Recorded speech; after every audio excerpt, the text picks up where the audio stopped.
Hello, WWE Universe. It is I, Danhausen here. We're at the merchandise booths in Houston tonight. And as you see, Danhausen's new t-shirt, You Are Cursed, with this new wonderful graphic, is in between John Cena and Roman Reigns, and exactly where he should be. And you can get it tonight and going forward every night. Because if you do not, what is the catchphrase? You are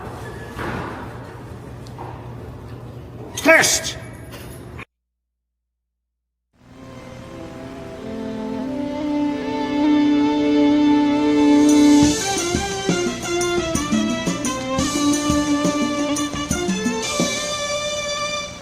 And if you don't buy the shirt, you have $40 more. My horrible Danhausen impersonation. Oh, man. I am wiped. Monday Night Raw just went off the air, and in the midst of two big sweaty men beating each other up, throwing chairs around, the pull-apart that we wanted, by the way, it seemed like Netflix was a little bit too pressed for time and just cut it off quickly. Obafemi and Brock Lesnar, we are, 11 days away? Approximately 12 days away? So that match is obviously going to be that's going to be one of the matches to look forward to more than anything. The big question is, will it open up night one or night two? Will it actually happen later in the card? Because Brock Lesnar, many times it's very rare that he is still around WWE television this late at night. Usually he shows up, arrives, opens up, and is out of there as quickly as he possibly can. But I don't know. I like the brawl. I like the pull apart. Interesting night of Raw. If you look at the synopsis for tonight's show, we have a ton to get into. I will try to get into everything as quickly as I can. But I do have to mention something right at the top of this show, because this actually broke just a few hours earlier. And, I listen, we talked about it in a sit down yesterday.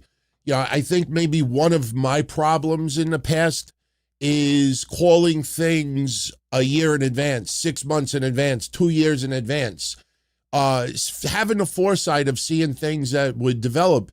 And maybe sometimes we should just not even do that and just react as it happens. But case in point, Alberto El Patron, the gift that unfortunately keeps on giving.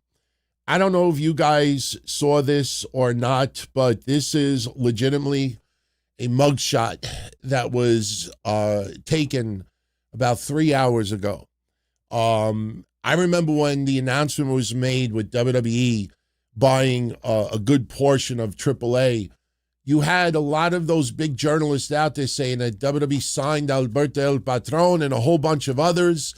And we observed, quote unquote, that from afar, and just understanding how much, with all due respect, a dirtbag Alberto El Patron really is. Very talented wrestler. Very, very well liked in the Mexican culture. Not bad 24/7, 365, but there's an old saying, you could take someone out of the ghetto, but you can't take the ghetto out of the person. And once again, he has been arrested today, this time for once again beating up his wife. Now, with all due respect to all the wrestling news sites out there that have to use the word allegedly, reportedly, I say this in the most possible respectful way I can. Stop being pussies and take a page from the Mexican newswire and report what they write. Only the pussies in the United States, in the wrestling world, add words with LY at the end. Possibly, reportedly, allegedly. Mexico just comes right out and says it. He was arrested for beating up his wife. All right. This is the story that Milenio.com broke a few hours ago. Professional, and I translated it into English, professional wrestler Alberto El Patron, a.k.a. Alberto Del Rio, was arrested Monday afternoon in La Mas del Tec subdivision in the capital of St. Luis Potosi for physically and verbally assaulting his romantic partner. we later on reports were his wife. The woman who suffered injuries to her face and her arms called 911 to request police help. The elements of the state civil guard arrived on the scene just as she was attacked and found the victim with signs of violence, so they arrested the aggressor. The detainee was placed at the disposal of the state attorney general's office in San Luis Potosi to face the corresponding charges. There was never a doubt in my mind that WWE would not bring this guy back. I kind of chuckled when some people thought that maybe he could show up in AEW. You know, this guy is a tremendous talent. You would think, you know, you have possibly, you know, a financial nest egg waiting for you if you just wouldn't be fucking abusive. I mean, listen, I'm not abusive. And quite honestly, my wife would probably kick my ass. But I don't understand why people like this literally just flush their tamales right down the toilet. This guy will never go back to WWE. He will never show up in AEW. The guy literally was just going to start his like 5th promotion because he can't get work in a lot of places because of his background and his history. And just when you thought that maybe he changed, you would think the tears rolling down his eyes when they did the match with El Hijo del Viqueño, when the Big Nose, Mr. Big Nose, as Patron used to call him, was now pretty much running AAA before others, obviously. But you know what I mean? He's an executive, you know, unofficially. But you know that WWE's involved again. You would think you'd be on your best behavior. May take a year, may take 2 years, may take 3 years. But you be on your best behavior, and maybe you do get a return down the line. And just when we think, oh, maybe he did change. No, he didn't fucking change. This guy is what, 50 years old? This guy's done. This is his life. And, you know, there'll always be someone to fall in love with someone. I'm not going to speak on behalf of this woman, what she pursues in the future, but this guy is just a fuck up. And when I saw that reporting a year ago that WWE signed him, it was just weird, confused. I'm like, are we like paying attention? Is this a case of a Grande Americano versus is this like the real El Patron versus a fake El Patron? No, this guy is disturbed. Go away. Go away. Go away. Hopefully we never have to report him again. All right. We got a lot of news to get into. Definitely want to get into Raw. I appreciate each and every one of you out there that loved my idea that I wrote on X. Yes, I was a little bit busy on X tonight. Not usual, but maybe we'll make this a semi-regular thing. I figured tonight I was coming up with some decent ideas. I'm like, yeah, let me throw that shit out there before someone else does. This way, when someone thinks they're going to write the catchy thing and I already beat them to it, it's kind of fun sometimes to do that, even though I'm an older guy. But CM Punk's promo tonight, I'm not saying this to be a jerk because I loved his promo tonight. I loved every part of it. And by the way, props to Netflix. They brought back the rewind button. They brought back the rewind button. Thank you so much. And I mean that sincerely.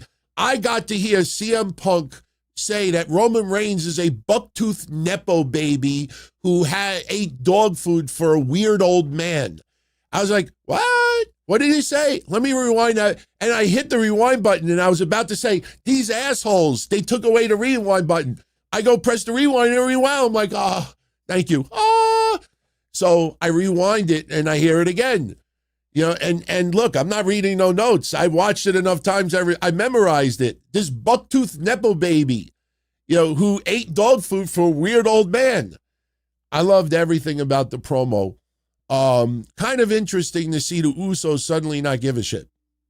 You notice that? They were more annoyed with I Show Speed tonight than even CM Punk. But getting back to Punk. Soon as Punk brought up ticket prices, again, I said something on X that caught on big time. And I think WWE's going to do this. It's like Captain Obvious. I mean, they have to do this at this point. But I'm going to say this in a negative way. When CM Punk brought up ticket prices when addressing Pat McAfee's promo from SmackDown, I immediately said, if I'm WWE, you want to make CM Punk a little bit more of the people's, not champion, but the people's hero in this. Because make no mistake about it, we had this conversation yesterday talking about the current TKO regime.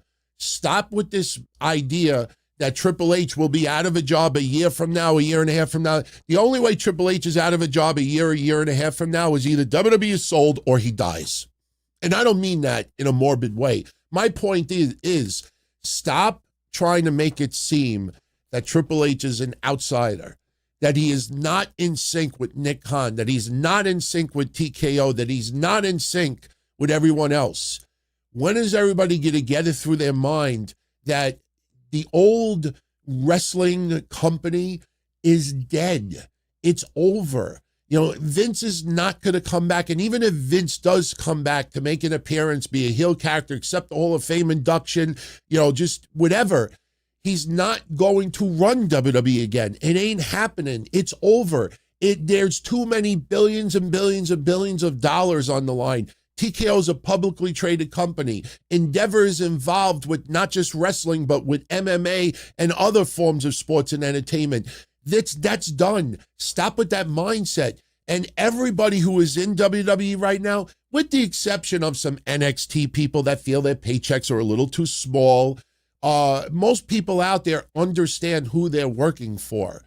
So whether you like it or not, CM Punk, Drew McIntyre, Sami Zayn, Jacob Fatu, Tama Tonga, Tonga Tama, whoever you want to pick, Undertaker, Stephanie McMahon, Stephanie's Places, Triple H, they all are under the TKO regime. And with the exception of corporate people and Stephanie and Undertaker who no longer wrestle, everybody you watch on TV is an entertainer. They are an actor. They are an actress. They are entertainers. It is entertainment first and foremost. If there's a camera, a possibility of a camera around, whether it's WWE Unreal or a little fan with a phone, all right, you treat it as if everything you're seeing is real. So CM Punk doing this tonight, understand that he is part of today's WWE. This is not someone that is sitting on the sidelines that is just incensed and irate and seeing where this company is going and just so dissatisfied with it. No, this is wrestling in 2026, Netflix, ESPN, Saudi Arabia, entertainment larger than wrestling entertainment has ever been in its history. And this is what it is. That's it. It's kind of a different form of movies. You've had Michael Cole say, we're not a wrestling company. We're an entertainment company that happens to wrestle. You got to all stop with this idea that some people in high positions are outsiders, and Triple H is not in sync with this. Did you see the attempted damage control with Pat McAfee today? I have the clip of him calling you dipshits, but the attempted damage control, which I'm sure Busted Open will talk about, Peter Rosenberg absolutely will talk about it, Sam Roberts probably, and some wrestling websites that hope that their reaction during a live stream gets shown on a WWE fucking camera. They're saying, oh, Pat McAfee originally turned down the SmackDown appearance. That's the attempt of damage control. Who in the God's green earth do you think told that WrestlingSchmuck.com that when WWE and TKO and Ari Emanuel and everybody else approached him and says, look, we want you in the corner of Randy. We want you to do this. We want you to do that. And Pat McAfee's like, I don't want to do that. It says who? This is attempt at damage control to make it seem like, look, Pat was very reserved about this, didn't like the idea, but had to go along with it because of blah, blah, blah, blah, blah. Bullshit. Bullshit. Stop with this idea that there are outsiders that are going against the grain. No, it's not happening. Stop it. But I loved the attempt with CM Punk today because CM Punk said he's too rich and too old. Yeah, CM Punk is, making crazy amounts of money right now. And CM Punk definitely, is an old school guy. But at the same time, though, when he's cutting a promo and telling Pat McAfee, whoever brought you here, why don't you tell him to lower the ticket prices? And then he talks about Houston like, I want everybody here to go to WrestleMania. Of course, that's not going to happen spur in a moment for anybody that's in that building at that point. But if I'm WWE, the light bulb went off immediately. Oh, my God. They're doing 15% off, no fees Friday, this week only, 10% off. That's business. That's business. It's in the entertainment world. It's in collectibles. It's in wrestling. It's with concerts. It's with sports. There's always, you set the price this high and see how, not suckers. You see how many people are going to pay that kind of coin. Then it goes down a little. Then it goes down a little. Then it goes down a little. Now you start getting a little bit closer where you can't just say, honey, want to go to WrestleMania? Okay, no problem. Let's find a hotel. Gee, the only hotels I could find are kind of like these prostitute places. There's like a whorehouse right next door in Vegas because it's legal. Honey, what do we do about airfare? Holy shit. If we booked with more than 30 days, we would have paid only $800 for us round trip. You start thinking about lodging and travel and food and everything else. You can't just have people just pick up spur of the moment 2 weeks away and go to WrestleMania.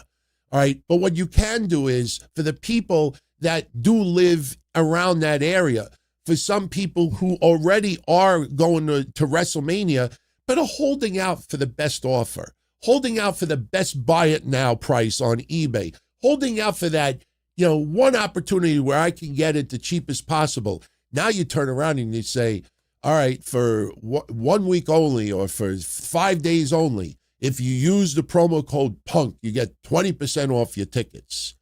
They make it seem like CM Punk forced WWE's hand to give another discount. And everybody will give CM Punk credit for it. If I'm WWE, I absolutely do that. And you do that quickly. But remember something, my friends, and I'll say this in closing about tickets. I said it yesterday.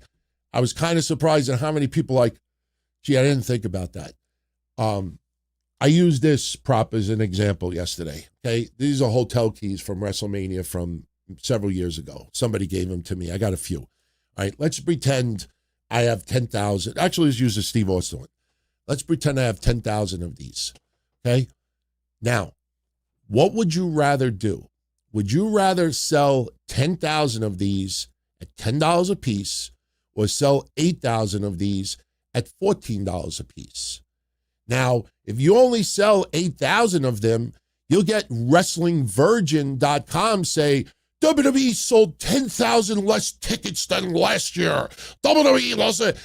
Now, what would you rather do? Would you rather sell 10,000 of these, sell it out at $10 a pop and make 100,000? Or would you rather sell these at $14 a pop and only sell 8,000? Well, guess what? I only sold 8,000 of these, but I sold them for $14 a piece instead of 10. Guess what? I got $112,000. All right. This is not to trash another wrestling company, but you could turn around and say, look, everybody, I sold all my tickets out and I charged $8 a ticket. Well, I only sold 80% of my tickets, but I charged $14 a ticket. I made more money than you. That's why when you hear these people say this about ticket sales and everything, WrestleMania 42 is going to break the records of WrestleMania 41. Even if they don't sell another ticket from now until next Saturday, they will break records. So when you hear this noise, and I mean this sincerely, take a step back and just use real life. What would you rather do? Would you rather sell a whole bunch, sell out of something and make less money, or sell maybe only 3/4 of them and make more money? That's what's going on right now. Period. Plain and simple. So I hope WWE does that, putting the ticket prices on sale and give Punk a little bit of credit for it. Because right now, the crowd is divided. They're chanting OTC and then they're chanting CM Punk, and it kind of feels a little bit bizarro land. And that's what's going to happen at WrestleMania. CM Punk, by doing this tonight, gets that final surge of people that are going to just, wow, he does give a shit about the fans. He can't control ticket prices, but he could say something he's not supposed to, and now he forces WWE's hand. So that's what I kind of like tonight. I thought the promo was spectacular. I thought it was great. By the way, shout out to everybody who was live. I'm not trying to compare Discord to here, but it's pretty fucking awesome to go on YouTube and see almost 900 people live and compared to Discord when it was 37. And not everybody wanted to go to Discord. So much love to all of you, whether you're live on in the archive. I really appreciate it. I will do my best to keep the conversation solid tonight. And we got news. We got to get into reviews. I will tell you this. We're going to talk about Raw first, because we did get some major additions to WrestleMania. And one of it I wasn't thrilled about, and I talked about it for the last couple of weeks. Now I'm thinking about it a little bit more, and I'm like, okay, I'm cool with it. That has to do with a match that was already announced. Now, I will tell you this. We're going to have some fun in a few moments. We're going to have I think there's going to be 2 points tonight. We're going to have a lot of fun. First of all, by this time tomorrow, we will know the lineups for both WrestleManias. WrestleMania Saturday, WrestleMania Sunday. When we get into the lineup, you're more than welcome to do it. You can put it in the chat room, put it in the comment section after. I'm going to give you quick predictions of what I think each night, what the matches will be. I will tell you, as of right now, there is 13 matches announced, not 14. And I honestly think night one may be the 7-match night, not the 6-match night.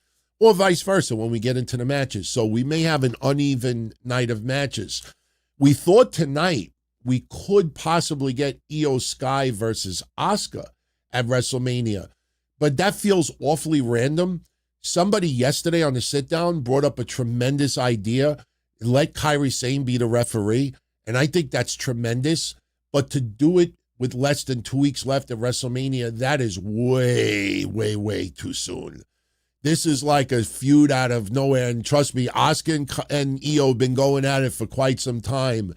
But, I don't like the idea of announcing that match with only a week or two left to Mania. So personally, that could be the Raw after WrestleMania.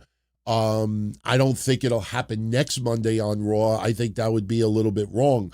I think the added cane shots tonight by Jade Cargill was a way to kind of like, not write off Io Sky for WrestleMania, but, maybe they'll say, she suffered contusions. She suffered a contusion to the eye. They'll invent a muscle that doesn't exist, and because of that, Io Sky is off of WrestleMania. So, also, later on, this is funny. We did this with TNA when they announced the deal with AMC. To this day, I have not found one other wrestling show that did this. And I'm kind of disappointed because I thought it would have been hilarious for these people to realize what the AMC cable channel is all about. We found out that NWA Power has inked a TV deal also. And I'm going to share with you the details of this cable channel. And I did some research to see how many people get this channel. And then I'm going to give you what a typical 24-hour lineup is for this channel. And if you thought the AMC lineup was funny, this channel is even funnier. You just ask yourself, why did they sign this deal? Trust me, you'll appreciate it a little bit later. And also, listen, we'll talk a little bit about it a little bit later. A lot of you may not be aware of this, but tomorrow will be 1 year that we lost, my better half with these shows, Kevin Castle. I can't believe it's been a fucking year already. And it's extra hard this time around because a lot of you know this already, but Wednesday, my mother is going in for heart surgery. She had a pig valve put in 7 years ago, and it's not doing well. and they're going to replace the pig valve with a mechanical valve. So a year tomorrow is 1 year that we lost Kev. And Wednesday, my mother's going in for very serious heart surgery. So the next 36 hours really going to suck. You know, that's why I'm just hoping that Kev is acting as guardian angel right now. Even though my mother don't know wrestling, hopefully he's going to watch over her Wednesday. But I just wanted to make mention this at the beginning because there's so many of you out there that sorely miss this guy. And, you know, say what you want about, you know, some of the issues that he had. One thing I don't think anybody could deny, one of the nicest, most dedicated wrestling fans there ever was, and absolutely respected everything about wrestling. Didn't like everything and spoke his mind, but he was very respectful about it. And I tell you, I don't want to throw any shade or extra shade or extra love, but I will say this. You guys would be shocked as to who reached out when he passed away. People that I never in a million years ever thought they ever knew what our show was. People that he had wars with in the past. People that he didn't get along with. And at the same point, it really broke my heart to see some of the people in the wrestling world out there, I'm not going to point fingers, but some who simply on a Facebook page, somebody posts on a Facebook page, hey, I know, you know, we don't talk about outside places, but, you know, this guy passed away and, you know, a lot of us, you know, followed him and he used to always put over your show, and they deleted the post because they don't talk about outside people. I won't mention who it is, but I will say this, you know, sooner or later, you know, shit kicks you in the ass. And it's not happening anytime soon to this particular show. And they're not the only ones that did that.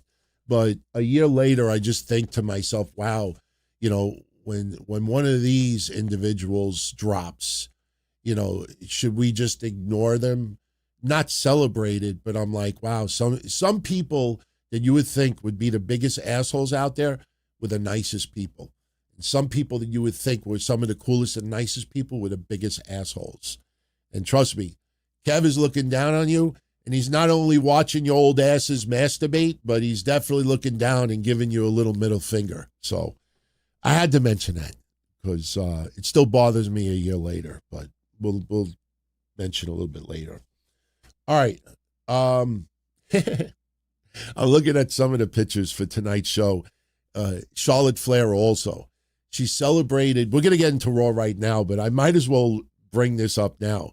Charlotte Flair turned 40 years old over the weekend, and she went to a nightclub. Now, we don't know what nightclub it was, but she had this big party. Ric Flair was there. Jade Cargill was there. Kiana James, a bunch of women were there. And, you know, she was posting all these photos. And I'm looking at the photos, and I'm curious for you guys out there and gals. You know, what do you rate Charlotte on a scale of 1 to 10 as far as attractiveness? Because, you know, I just found it very interesting that ever since she split from Andrade, it seems like she dresses a little more risque, you know, and maybe dressing as if she was 25 instead of 40. Remember, she was dating that guy recently that was much younger than her. So I wouldn't call this a midlife crisis, but how do you rate Charlotte on a scale of 1 to 10? Because I was looking at some of these photos and I'm saying to myself, okay, you know, obviously some of these women have a certain kind of look that they want to dress like, but I'm looking at some of these photos. Ric Flair, I mean, you could see that he's getting very frail, but he was very, very happy during this party. And, you know, I actually did a little research about her dress. And no one out there has done this. And if you Google it, you will find that no one out there has done this. But I found where she bought the dress. Then I'm going to show you a picture. And I want you guys to choose of these 4 women. I'm not going to say what you're choosing. I'm just going to say which one. And you let your imagination run wild. But before I do that, I want to show you her dress for anybody that was interested. This is a website. I don't know what the fuck it's called, Doppio or something, but with shipping, she paid about $1,500 with tax for that dress. And if you Google image the dress, you will find that 2 other women in the movie world also wore this dress. I always thought it was a big no-no that you wear a dress that other people already been caught on camera wearing. But that is the dress that she actually was wearing. And I'm a little curious. I was looking through some of the photos, and this one caught my attention. We labeled the 4 women A, B, C, and D. So for everyone in the chat that wants to participate for a few seconds while I take a little slug of my sparkling water, which one would you pick? Would you pick A? Would you pick B? Would you pick C? Or would you pick D?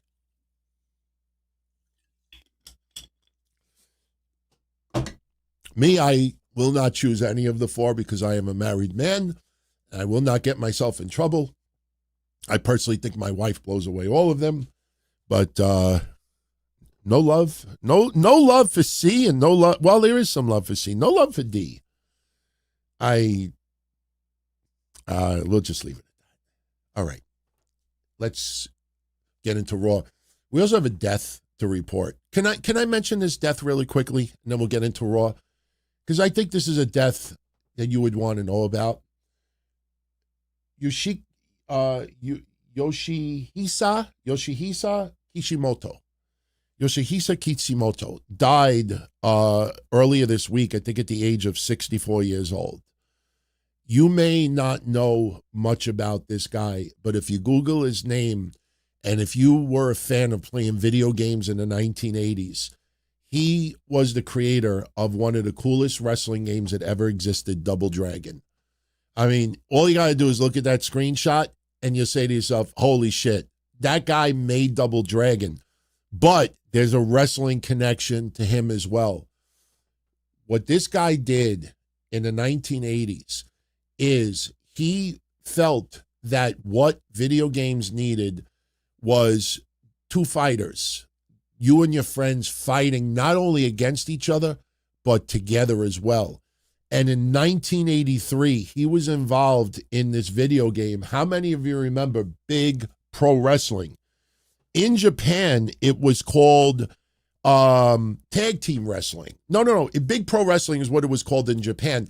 Tag Team Wrestling was what it was called in the United States. I don't know if this was NES, but he actually was involved in that video game. And then he was involved with WWF games. If any of you out there ever remember WWF Superstars and WWF WrestleFest, he was the director of those video games. He was the director of other video games as well. If anybody remembers the car game Road Blasters, I used to love playing Road Blasters, and he was involved with that game as well. He's got a real storied history in 80s video games, even early 90s. And he was involved in a lot of the original WWF. In fact, he was the director of the first ever WWF video game. So I wanted to mention him because I think a lot of people probably won't. So rest in peace. Yoshihisa Kishimoto, 64 years old. Rest in peace. Rest in peace. All right. Let's run down Raw pretty quickly. Tonight, Houston, Texas. You know, your usual hip-hop people, your usual Netflix people. Mark Henry was there. His son was there. I don't know if the girl that was that's sitting next to his son is his girlfriend. But, you know, you had some stars there today. I did laugh at the Kill Tony commercial. Do you notice how he's not using the word incredible anymore? See, I even have to say it like him. It's incredible. That's how you say, it's incredible. Every time he wanted to say that last year, I wanted to punch him in the face. There's a reason why it's called Kill Tony. He ain't stupid. He knows that a lot of people think he's a douchebag, but he gets an audience. So they did a commercial for him tonight. They did a commercial for somebody else also because it's Netflix. You know, Stephanie McMahon, you know, won't mention certain people. WWF won't mention certain people. WWE, I should say, won't mention certain people. Usually Vince McMahon live television is a big no-no right now. and Hulk Hogan is another one as well. Couldn't even announce the immortal moment at Madison Square Garden. You would think, duh. But they had to air the Hogan commercial tonight because it's a Netflix production. But first, let's run down Raw. CM Punk opens the show. And again, not complaining about the sudden lack of interest by the Usos, but it was kind of funny to have CM Punk go off as hard as he did on the Tribal Chief. And the Usos were literally the next segment. It was literally the next segment. But CM Punk is out there, pretty much recapping last week, gave the receipt to Roman. Roman is not there tonight. We've been telling you on all the shows the last week that Roman was not going to be there tonight. So, fans are a little bit annoyed that he wasn't there. Cheering for Roman, cheering for Punk. In the end, CM Punk starts cutting his pipe bomb. And, he calls Roman Reigns, and I loved one of the words that he used because you could tell who are corporate guys in WWE. Cody Rhodes, that's why when you see the Pat McAfee promo, it's so confusing, not just because he trashed WWE fans and trashed the product and said the ratings are low and this and that. You just don't do that. Remember the last time somebody did that, we reminded everyone, and are you surprised no one's still not bringing it up? Remember the censored label yesterday? They're still not bringing it up. But Cody Rhodes, if there was a chance that any wrestler had Nick Khan and Ari Emanuel tattooed on his ass, it's probably Cody Rhodes. Cody Rhodes is the biggest, smartest businessman there is in WWE right now. That guy eats, sleeps, and shits professional wrestling. But remember, this is also a guy that wanted to do a reality show with his wife while he was involved in AEW. This is a guy that actually thought that he was going to become a Hollywood celebrity. All right, I'm not trashing on Cody Rhodes, but when you see Pat McAfee do what he did, and understand that Pat McAfee's part of TKO's idea. It was TKO's idea to bring him in. The idea that Randy Orton is old school, bringing up Attitude Era, bringing up other stuff. I even saw, and the funny thing is, when I share with you the 2 clips I have of Pat McAfee show, maybe a little advice to Pat McAfee. Don't have co-hosts on that haven't watched wrestling in a while. Forget the schmuck that brought up Adam Cole and Tommaso Ciampa. But there was also one that decided to go on social media and thought he was really smart and he's right in certain things. And he's like, not for nothing, by the time this happened, Brock Lesnar was in the company and Attitude Era was over, this and that. And I'm like, what's this fucking guy talking about? Brock Lesnar debuted in 2002. Attitude Era was like 2004 or 5 that when it started to phase out. Like they were just bringing up random things. And I'm like, I don't know what this guy is actually trying to say. And the more he talks, the more you realize this motherfucker doesn't know shit about wrestling today. And Cody is like the perfect student for the TKO template in 2026. So what is actually Pat McAfee doing? And Michael Cole, did you see Michael Cole today? I don't rag on Michael Cole. I mean, I'm one of the few that's always been a coal miner, with the exception of the Jerry Lawler feud at WrestleMania. I've always been a coal miner, been a supporter of his, always loved his work. You can go check out the old DTKC shows. We would have many arguments over Michael Cole. But I thought, wow, what a real lame excuse to not go off on Pat McAfee's promo today. He said on Raw today that he decided after much thought, he's going to take a wait-and-see approach to see how this plays out. That's basically his way or WWE's way of saying, we really don't have a fucking answer, and we're really not interested in having late-night creative meetings to come up with a good answer. Just think about what happened tonight with Gunther and Seth Rollins. I figured out the reason why Gunther attacked Seth Rollins tonight. And they've done this before. I will explain in a few moments why Gunther attacked Seth Rollins. But first, CM Punk is out there, and he's basically labeling Roman Reigns as a corporate sellout. And he used the word saccharine, which I freaking loved because saccharin is an artificial sweetener. But for me, saccharin always tastes like shit. And I'm not souring on Roman Reigns. Roman Reigns battled leukemia. Roman Reigns is more up there in age. Roman Reigns has given us a lot of years, several years that I was not a fan of. But the point is, Roman Reigns, probably more by force and age than by design, he can't work the load that he used to. That's why when we do predictions next week, it's going to be really interesting where I go with this match, because if Roman wins, then how often is he going to defend the title? And, that's something you got to think about. But when Punk was bringing up Roman and calling him plastic, saccharin, manufactured, there's a reason why he goes to Jimmy Kimmel and stuff like that. I'm like, yeah, that's the same reason why they have Cody Rhodes doing what he's doing. You look at Cody. Cody, I said this yesterday, and I don't mean this in any real bad way to Cody. I'm a big fan of Cody. And to me, Cody is the number one guy in that company. You look at the revenue he brings in with Fanatics and the respect he has for the product he's involved with. Cody is the number one guy. It's not even close. But the one thing that Cody is not, and it's not a Stephanie, you're not your father. It's not that. It's the reason why Dusty Rhodes worked so well. And I was very young as a wrestling fan when Dusty was doing what he was doing. I became a fan in 79. And Dusty was not a regular that I got to see here in New York unless he was doing a few appearances in Madison Square Garden. When he came in later on with the polka dots, different story. But one thing the vibe you got from the wrestling magazines and talking to other fans and then watching videos later on in years is Dusty was overweight. Dusty was very likable.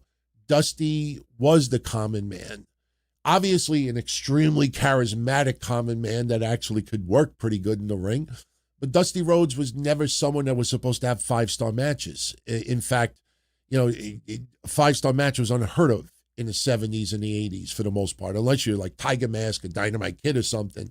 But the point is, Dusty connected with everyday people because they believed that their struggle was similar to he went through. Everybody talks about his dream promo when he talked about, pork and beans and everything else. But there's also another promo that we've always celebrated on the history show that a lot of people don't remember and maybe never even heard of before. Dusty did 2 promos like that. He did the iconic promo that everybody's heard before, but he also did one, and it's called The Struggle. And he would talk about the struggle. And if you listen to that promo, it's very similar to the other one. It's kind of like, like when you have Airplane 1 and Airplane 2, it's like, it's not the same, but you got a good idea. But a lot of people identified with Dusty, that he was the common man. You look at Cody Rhodes, that guy eats, sleeps, shits, and wants perfection in anything he does. Professionalism with WWE, treats it with respect, treats the fans with respect. But Cody, let me put it this way. If I went to meet Cody one-on-one and he found out that I have loads and loads of bills and, I had no business in spending this kind of money to meet him, and he found out through the grapevine that, I charged everything and I can't afford this and this and that, Cody Rhodes would shake your hand and thank you and be very, very sincere about it. And at the same time, he makes sure that check cashed, that check cleared. This is not someone that's going to turn around and say, listen, keep your money. And you'll probably say to me, well, DT, duh, I'm the Pollock that decided to bankrupt my family to do that. But the point is, this guy with clear eyes is involved with a company that is making it almost impossible for everyday fans that are struggling or maybe just getting by, that can't afford to just go see a regular wrestling event anymore because of the outrageous prices. Of course, he's not going to bitch and complain about it. Of course, he's not going to go against TKO. He's not going to, but make no mistake about it, if you look at him, he's drinking Wheatley vodka. His fingers are so manicured that his nails are pink. And it's not because I want pink color this week. It's so perfectly manicured that the blood vessels are almost scared to come close to his hand.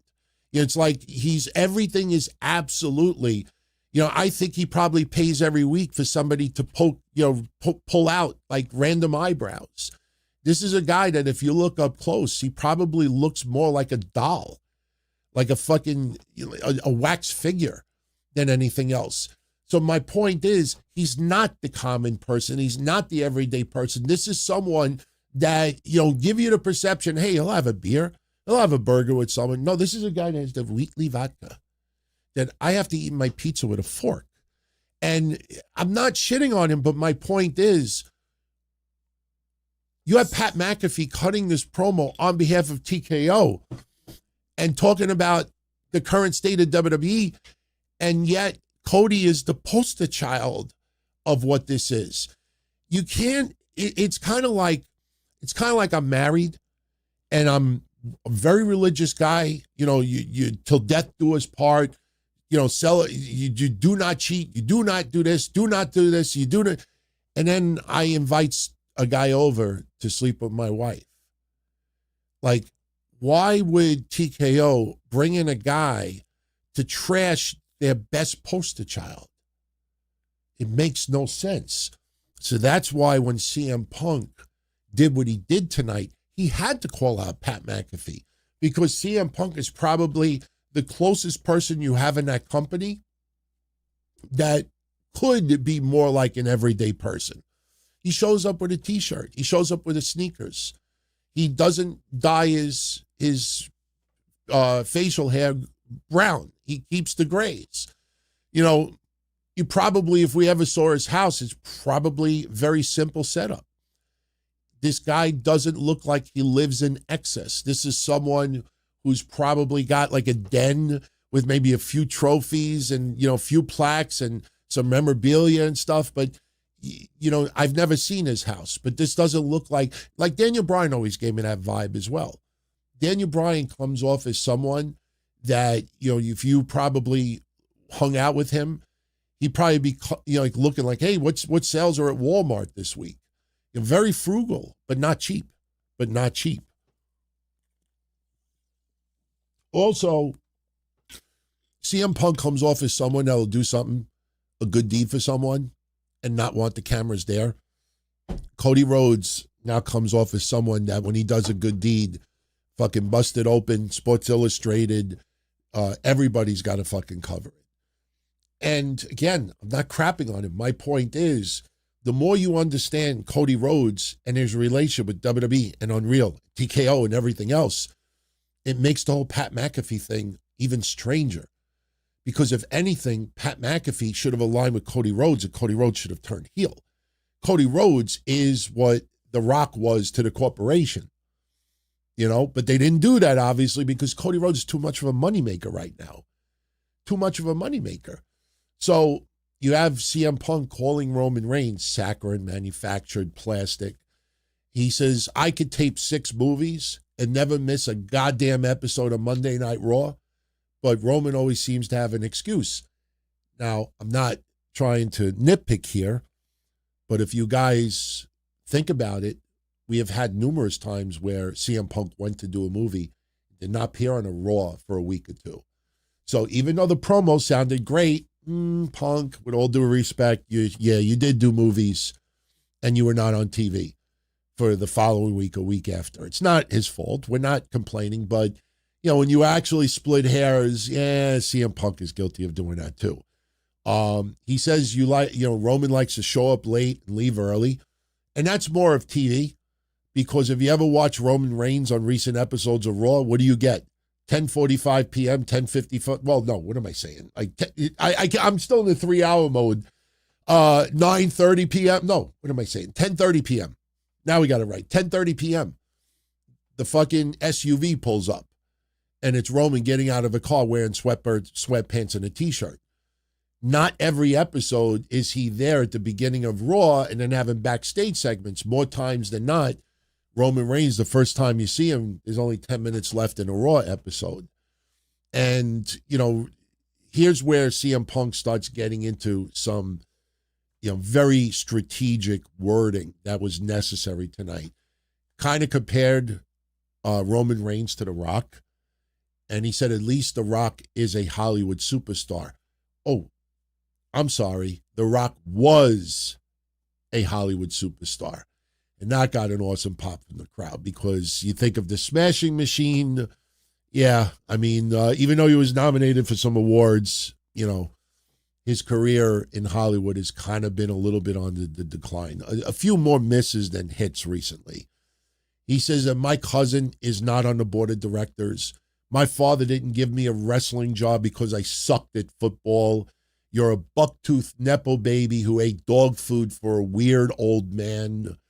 I could stand, and this was something that, I don't know if he came up with it while he was like home or somebody creative came up with it, but you knew that this was something that was written in advance. He's like, I could stand on a bridge and blow it up because, bitch, I know how to swim. And everybody's like, oh. And me, I'm on Google like, wait, Roman Reigns doesn't know how to swim? Like, I know it's a figure of speech, but, they were really targeted like that tonight. So then he changes tune and focuses on Pat McAfee. No brain hillbilly. You wrote a check that your narrow ass can't cash. And he says, you want to talk about ticket sales? Call up the agent who was foolish enough to shoehorn you into this business. Tell him to lower the ticket prices. No football player is going to tell me how to sell tickets. And that sounds awesome and everything else. But when you think back to the original days of Pat McAfee in the WWE, this is someone that was accepted by many, including CM Punk, especially when McAfee was commentating Monday Night Raw. My God, we had to endure with Gunther beating up Pat McAfee in a match. And then after the match is over, Gunther on a promo, I do not like Pat McAfee, but I have to respect him because he got into the ring and faced me. Like WWE forced that kind of respect, and I'm not a big fan of Pat McAfee. And I saw somebody, I should have posted this earlier, but I saw somebody posted this at the beginning of the show. Oh, no, you deserve big, bold print for this one, my friend. Ronnie C. sent a 50 spot and said, I hate Pat McAfee. I never liked Pat McAfee, and he is 1,000% go-away heat for me. I'm not a fan of Pat McAfee. There were moments that he was growing on me a little bit because I appreciated how dedicated he was, but you realized that he was going to burn out. I think we all agreed on that. When he was doing college sports and doing ESPN and doing fucking Netflix stuff, appeared in a movie, did fucking commentary, wrestling a match, doing this, like you just know that guy was about to burn out. And he did burn out. And he pulled back big time. Honestly, if I was him, I would have pulled back as well. But, the idea that Pat McAfee, this is not, how do I say this the right way? This is not a Travis Scott. This is not an ISHO Speed. This is not someone that the only reason why they're there is because the amount of followers that they have. And although they may love wrestling and get along with, I kind of like ISHO Speed the most out of everybody that's involved right now. I could care less about Jelly Jam Garvin. I now call Jelly Roll, instead of Jimmy Jam Garvin, I call him Jelly Jam Garvin. I do not give a fuck about Jelly Roll right now. And I have this weird feeling that Jelly Roll is going to be in the corner of Cody Rhodes and McAfee obviously be in the corner of Randy Orton. And we'll probably see Jelly Roll get physical with Pat McAfee. I'm kind of fearing that we're going to get Jelly Jam Garvin in the corner of Cody Rhodes at WrestleMania. But CM Punk focuses on Pat McAfee, or as some people pointed out today, Pat MAGAfee, because of the Trump stuff. And he's, he just says, listen, I'm not going to let any football guy tell me how to sell tickets. Now, the one thing that I will say coming out of everything that happened on Raw tonight that I'm relieved about is we probably won't see any more football influence. I don't know if we're going to get Tom Brady. And I personally think, no, it's not needed for this year. There is absolutely no reason whatsoever to have this guy get involved. Whether it's Logan Paul, Pat McAfee, or anybody else, leave the football stuff alone. Because they're reminding us of Pat McAfee's football background, even though that's been long gone for a very long time. But you're going to see more of a football influence in the future because of the ESPN relationship with WWE. And remember this, it's not just TKO that made the call for Pat McAfee. It's also the relationship with ESPN, because ESPN has Pat McAfee under a deal until 2029. All right. I'm not putting this in a synopsis because to me, it's not a news story. And if you look at my X account, I got into a little spat today with somebody who pulled the BJ Bethel. And it's kind of sad to see people today that get mad when you expose them for posting an opinion and not news. That is one of the biggest problems in journalism today, is that people post opinions as news, and their opinion they feel is so strong that it's going to happen. So when it does happen, they say, you see, guys, I was right, my sources. And somebody went on X today, and guy's got 700 followers. Don't know anything about him, even though I did some research online. Not saying that he's not credible, but he's talking about how Netflix is targeting Pat McAfee. And he ties in Ari Emanuel, and you know that this tweet would not have been put out if Pat McAfee didn't show up on SmackDown Friday. But he's saying why this is going to happen, this and that. And, you know, he writes, the first word out of his mouth was sources. Sources. And he goes on to say why Netflix, 12 to 24 months from now, Netflix is going to start looking into this and blah, blah, blah, blah, blah. And I'm like, that's not news.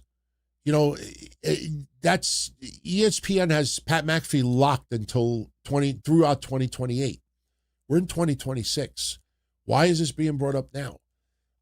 There's no way that Ari Emanuel and TKO and Mark Shapiro and everyone else is now having discussions with Netflix about Pat McAfee once his contract's over with ESPN.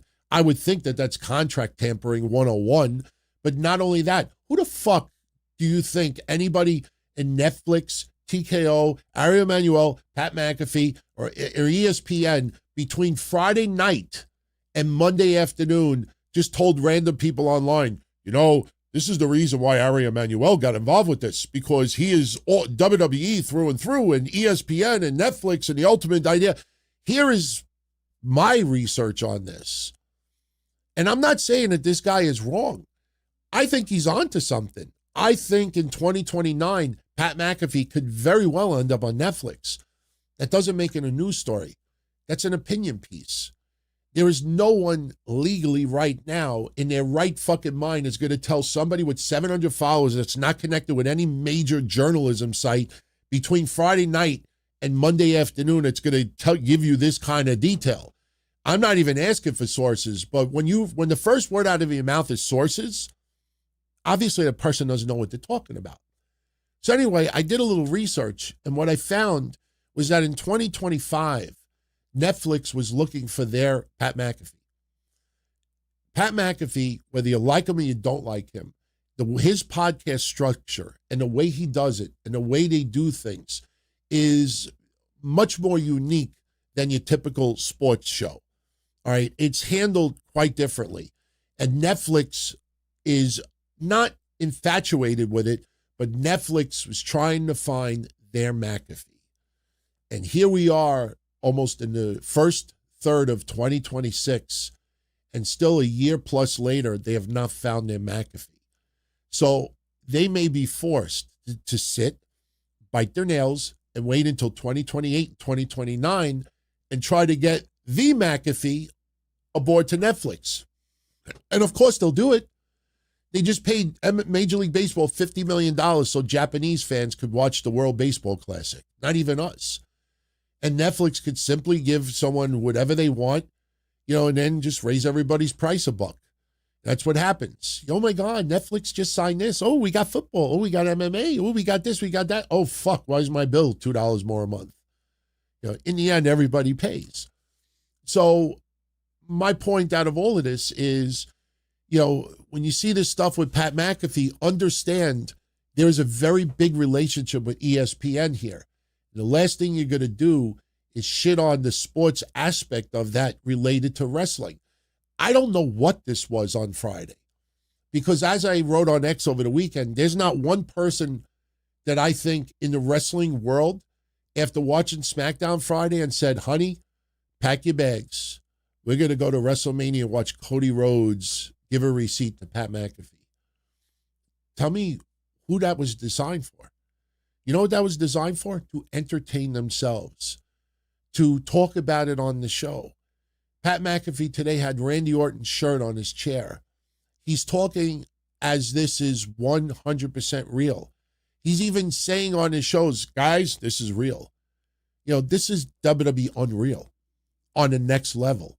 Now you got ESPN in the real part of WWE. And wrestling fans see right through that. So when you watch what you're watching since Friday, you say to yourself, what was the purpose of this? I'll tell you what the purpose of this was. It's plain and simple. They don't want fans chanting Randy.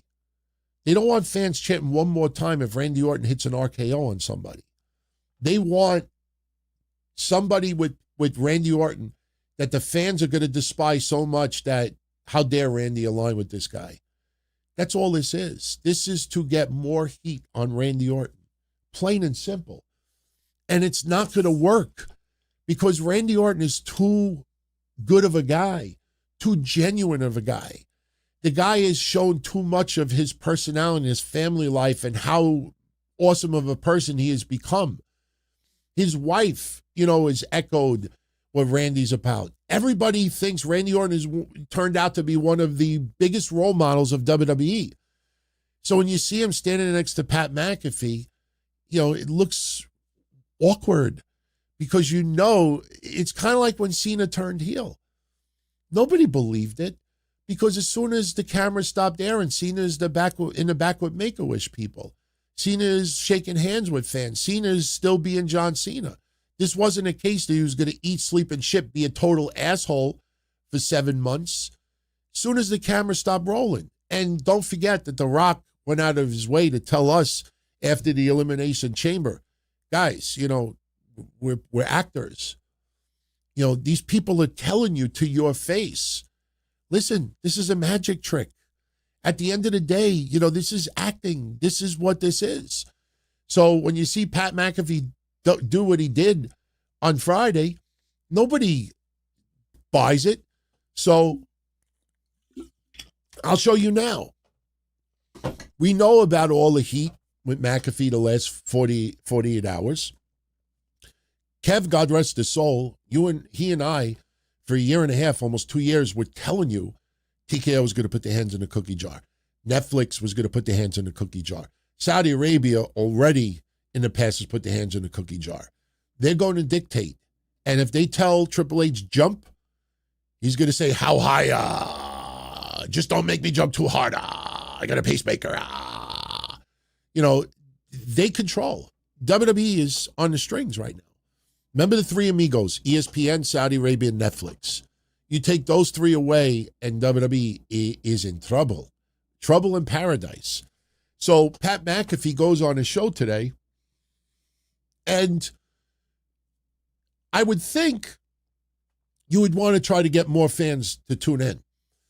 Instead, he calls people criticizing what we saw on Friday dipshits, world dipshits, for complaining about it. Here's another thing.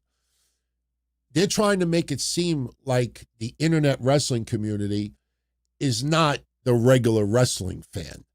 He thinks that there's just this noise online. And listen, Jey Uso tried that shit. And Jey Uso realized very quickly that that's not the case. When Jey Uso was saying, you're like, why don't you come to a show? And then you realize, and maybe you like what you see. And I would be like, well, then you're going to pay for the ticket. I'm not paying $400 just to change my mind. He was saying, oh, everybody's against me. The whole IWC. Why did people? No. He had a couple of loud voices that he grasped on and made it seem like everybody's against me. He after me. You don't like me. You down to me. You down to me. Everybody down to me. I sound like Red Fox. So this is what Pat McAfee said today. And you'll see how this did not help at all. I'll piggyback something I said yesterday. Pat McAfee wrestles pretty decent. Pat McAfee, little charismatic, doing commentary for WWE television. Pat McAfee, very, very smart sports analyst. Pat McAfee knows his shit. Doesn't make you a good actor. For what he's going to do at WrestleMania for the future of wrestling. And these IWC dipshits, they have no idea. This is for the good of them. Bingo. They have no idea what they've been missing. They have no idea what it's supposed to look like. Now we change it. Hell yeah. And IWC? Huh? That's the internet wrestling community. They're not the biggest fans of what happened. They're pretty upset about it, But they are a part of the problem. They're the ones that said, yeah, this is what it's supposed to be, all this stuff. It's like, nah, let us show you what it's supposed to be. Hell yeah. Whenever Randy Orton is at the top of the marquee. It's a special thing to be seen, especially whenever you're in there. That arena was electric. And then did you see foreign Adam Pearce in there trying to break it all up? Yeah. Oh, yeah. Hey, bud, back up, pal. Back up. So it was a exciting, electrifying time in St. Then this is even better. And again, I would not have your guys talking about wrestling when they're obviously not watching it. 5'5" guys I've heard aren't necessarily thrilled. And I appreciate their services. Oh, that scumbag Adam Cole said something? No, he's not in WWE. Come on, Tony. He's not. He was at one point. He was NXT. And he's not tall. And I'd like to say to Adam Cole. Adam Cole is a guy that I would watch. Yeah. I would. Now, I'm just saying now, anything that isn't Randy Orton. Ciampa was pissed? He's not in the WWE anymore. Come on, I don't Tony. know. Let's I don't catch know. up on the roster here, Tony. What I'm saying Not is, even Tony, catch funny, up. man. Okay, please. Jeez. Sorry. This guy hasn't been watching because Sorry, this guy exactly. used to be a fan. Perfect example. There's so It's not even like entertaining. This is like off the rails.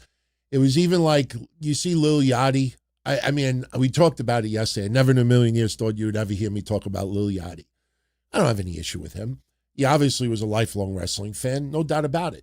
But what's happening now with WWE is very, very easy to explain. What's happening with WWE is they're now a country club.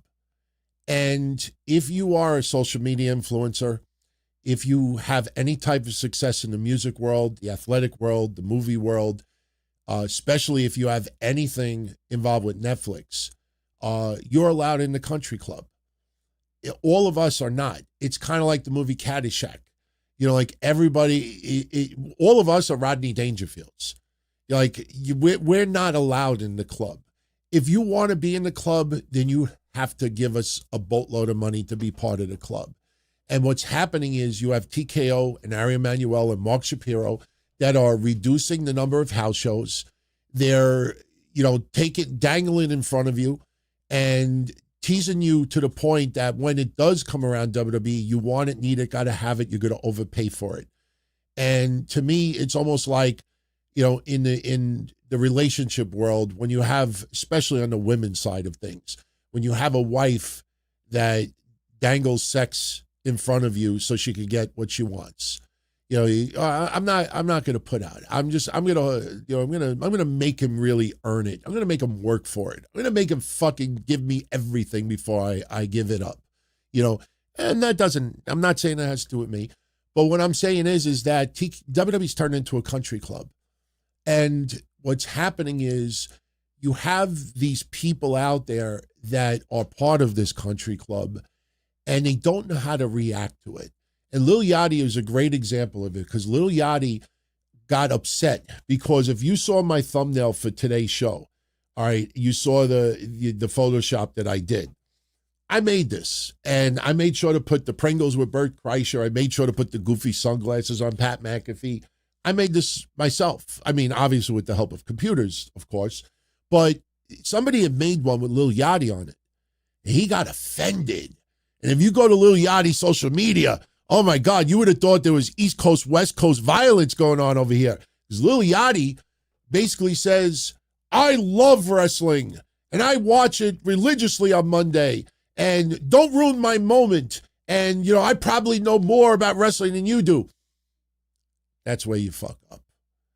How dare you tell us, number one, that you think you know more than someone else? How dare you, because of your status, that you get your WrestleMania moment? Of course, we're a little envious. No one wants to see me, you know, on camera at WrestleMania. No one wants to see, unless I sit at WrestleMania and do these all night long. You know, that's the only way you're going to see me on WrestleMania. But, you know, you got these people that are in this country club. You see I Show Speed. I kind of like him probably the most out of everybody because he comes off as very likable and really cares about stuff. Logan Paul, I don't like him outside of wrestling, but there's no denying that he's taking this shit very, very seriously. That guy has a weird ego about himself that he can't make himself look bad in anything. That's probably what you want if you're WWE. But my point is, they're all members of a country club now. And the problem is, if you ever watch these bad Lifetime movies, BET movies, you know, these movies where you see these rich fucks all at like a party in a mansion and stuff like that, and you're looking at the cameras, whether it's a movie or it's a reality TV, you look at half the people, you're like, oh my God, what a fucking nerd. Oh my God, what a loser. How the fuck does this guy got money? And then you get the bad Lifetime movies like, girl, I'll fuck him. You should see you and see, I'll go with him. I'll get that money. I'll get that movie role. I'll get that opportunity. You know, you'd see, but most of the people, like, you wouldn't dare want to go have a drink with someone like that. You wouldn't want to go to a barbecue with someone like, these people can't identify to us. So now we're literally watching WWE turn into a country club.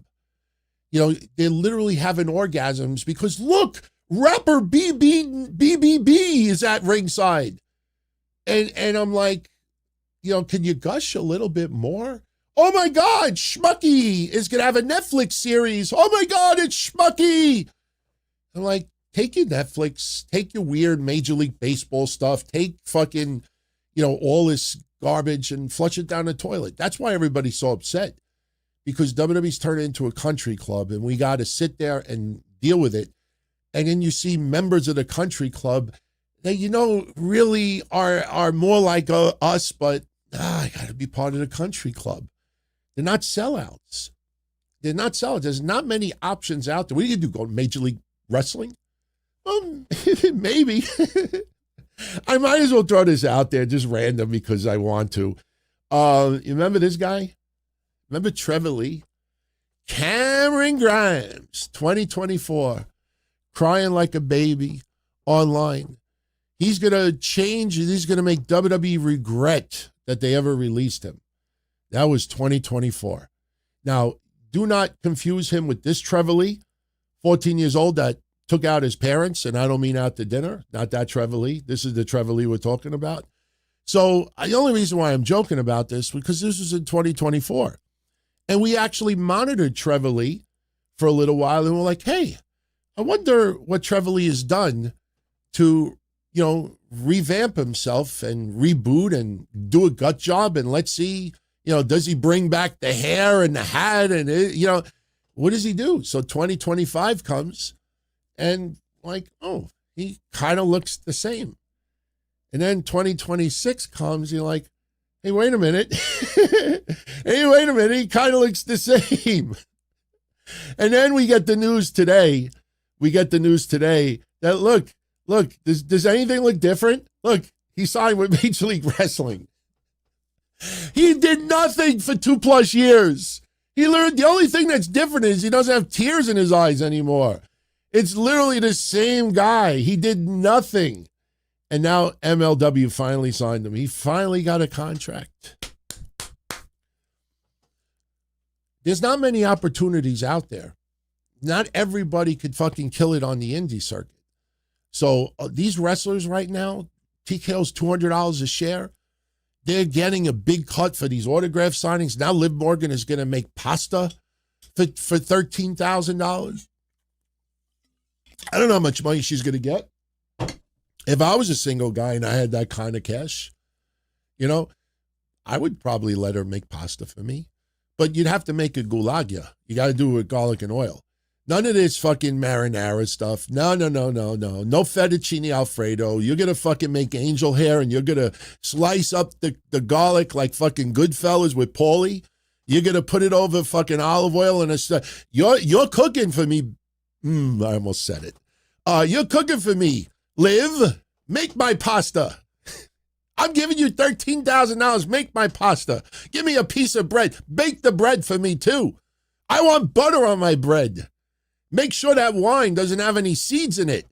Make sure you fucking wear plastic around your feet. I don't want you stepping on my grapes. You know, I mean, we're watching a country club. And remember, the leader of the country club drinks wheat lead vodka. His fingers look like pink tips now. His eyebrows are so perfectly manicured that you honestly think you're looking at a real-life wax figure at times. He is the poster child of what the WWE machine is in 2026. So what is Pat McAfee doing? And Randy Orton is not that. Randy Orton is so not that. Did you know if Randy Orton went to a Waffle House after? I'm setting my family for life. I'm just going out there. You know, the fans are going to still chant one more time. They're going to still be into Randy Orton. Pat McAfee's not going to change that. So, all right, Trevor, I could remove you from my screen. There's 4 photos I don't need to look at for the rest of the night. Thank God. So we get back to Raw. We get this segment in the back with IShowSpeed and Danhausen. By the way, I did edit the opening intro tonight. I actually just took a clip of this background noise and just paused the photo for like 20 seconds and then pressed play. So Danhausen wasn't perfectly still during those 20-something seconds. I just decided to manipulate a little bit. Danhausen is with IShowSpeed, and IShowSpeed, everything's going wrong. We see the clip where LA Knight, you know, again, IShowSpeed, likable guy, hardcore wrestling fan, social media influencer, tens of, if not hundreds of millions of followers, very friendly, you know, balls like watermelons, grapefruits, bowling balls, you know, whatever you want to put there, but not a very good actor. LA Knight, how did you get in my house? I'm like, oh my God, the acting sucks. And then LA Knight picks him up and throws him into the thing. Of course we know what it is. But he wants Danhausen to lift the curse. And Danhausen's like, I can help you lift the curse. I want your mansion. And IShowSpeed's like, I ain't fucking giving you my mansion. So he tries to get help from Adam Pearce. Adam Pearce wants none of it. And this pissed me off about Adam Pearce tonight. I don't usually complain about Adam Pearce, but Adam Pearce did not seem very upset that IShowSpeed got involved last week. You know what I mean? Like, you think about it. The Usos lost the tag titles. IShowSpeed, you know, even if it was inadvertent, he still got involved. What are you doing in my locker room? Get out of here. Like, no, it's just like, I think you should go home. I think you should go home. You know, you've done enough damage here. And here comes Logan Paul, and here comes Austin Theory. And they're like, listen, as long as you're with us, you're safe. And they go to the ring. Next thing we know, we get a match between Austin Theory and LA Knight. And what happens? We heard the rumors over the weekend, the rumored 6-man tag that could go down at WrestleMania. So what ends up happening is you have Logan Paul at ringside, IShowSpeed is there, Austin Theory's having his match with LA Knight. And then you get a moment where Logan Paul tries to get involved and the Usos music hits. IShowSpeed somehow is inside the ring, and he gets out of dodge. LA Knight knocks Logan Paul off the apron, and that allows Austin Theory to get a fruit roll-up. So he gets the fruit roll-up pin, and next thing you know, IShowSpeed is pretty much in the corner, laying down, and you see the Usos teasing that they're going to hit 1D. And they're about to hit 1D. They throw IShowSpeed against the ropes. The Vision pull him out, and LA Knight gets on the mic, and tells Adam Pearce to come out. And I just thank God. I thank God. I probably would have thrown a rock into my TV screen if this would have happened. But LA Knight is pitching the 6-man tag at WrestleMania. Logan Paul, Austin Theory, I Show Speed versus LA Knight and the Usos. Now we know why there's no title match at WrestleMania, because they got to find a spot for I Show Speed. So he tells Adam Pearce, what do you think? And the fans, I think, were kind of liking it, but I kept saying to myself, don't you dare, Adam Pearce. Don't you fucking dare. I honestly thought Adam Pearce, when LA Knight said, what do you think, Pearce? I honestly thought that Pearce was going to go yeet. I swear, if he would have went yeet, I would have thrown a rock through my TV.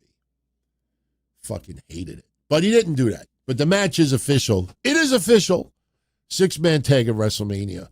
Anybody think that may open up one of the nights? Now, when we do predictions later on of what is going to be on each night, you got to keep in mind the first hour each night is going to be available on regular ESPN. Obviously, they want to attract sports fans to want to tune into the rest of WrestleMania.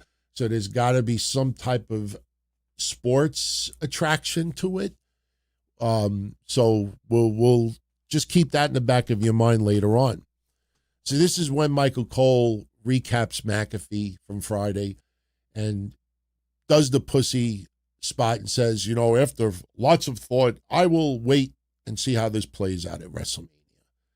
Because everybody immediately thought, Michael Cole said that, Pat McAfee's the one who reinvigorated his love for doing what he's doing, this and that. So most people were very curious to see what Michael Cole's reaction was going to be. And Michael was very upset about it in storyline, but obviously he's just going to take a wait and see approach. Finn Balor versus Jaden McDonough did not happen. Dominic Mysterio, with a sneak attack before the match started, ended up hitting a belt shot to Balor, had a chair, and just match never took off. Dominic with chair shots, leaves Balor laying, and we would get an announcement later on, and I don't mind mentioning that announcement now. Finn Balor cuts a promo later and says that there's a side of him that he thought would never return. And you know exactly where this is going. And at the very end of his promo, he's coming back and he's coming for Dominic at WrestleMania. And they very quickly start zooming in on Finn Balor's eyes, and you see real quick spot of the demon. And my original thought was, this is Judgment Day feuding. I didn't want to see the demon versus Dom because it felt more of like spectacle than anything else. I thought that this match should be about two former Judgment Day brothers, who are totally against each other now, fighting. But now you're going to get the whole pomp and circumstance entrance. Finn's going to do his whole thing. He's going to probably creep Dominic out. There is no stipulation. There's no extra, additive to this match. It's a straight up match. But the demon is returning. And, of course, that makes this match a whole different animal now. But I always felt that if this feud is going to go further, you have the one-on-one first, and then you just lead to maybe a point where Finn Balor just snaps and goes to a place that he never thought he would visit again. Remember the last time we saw the demon? He fell off a fucking rope.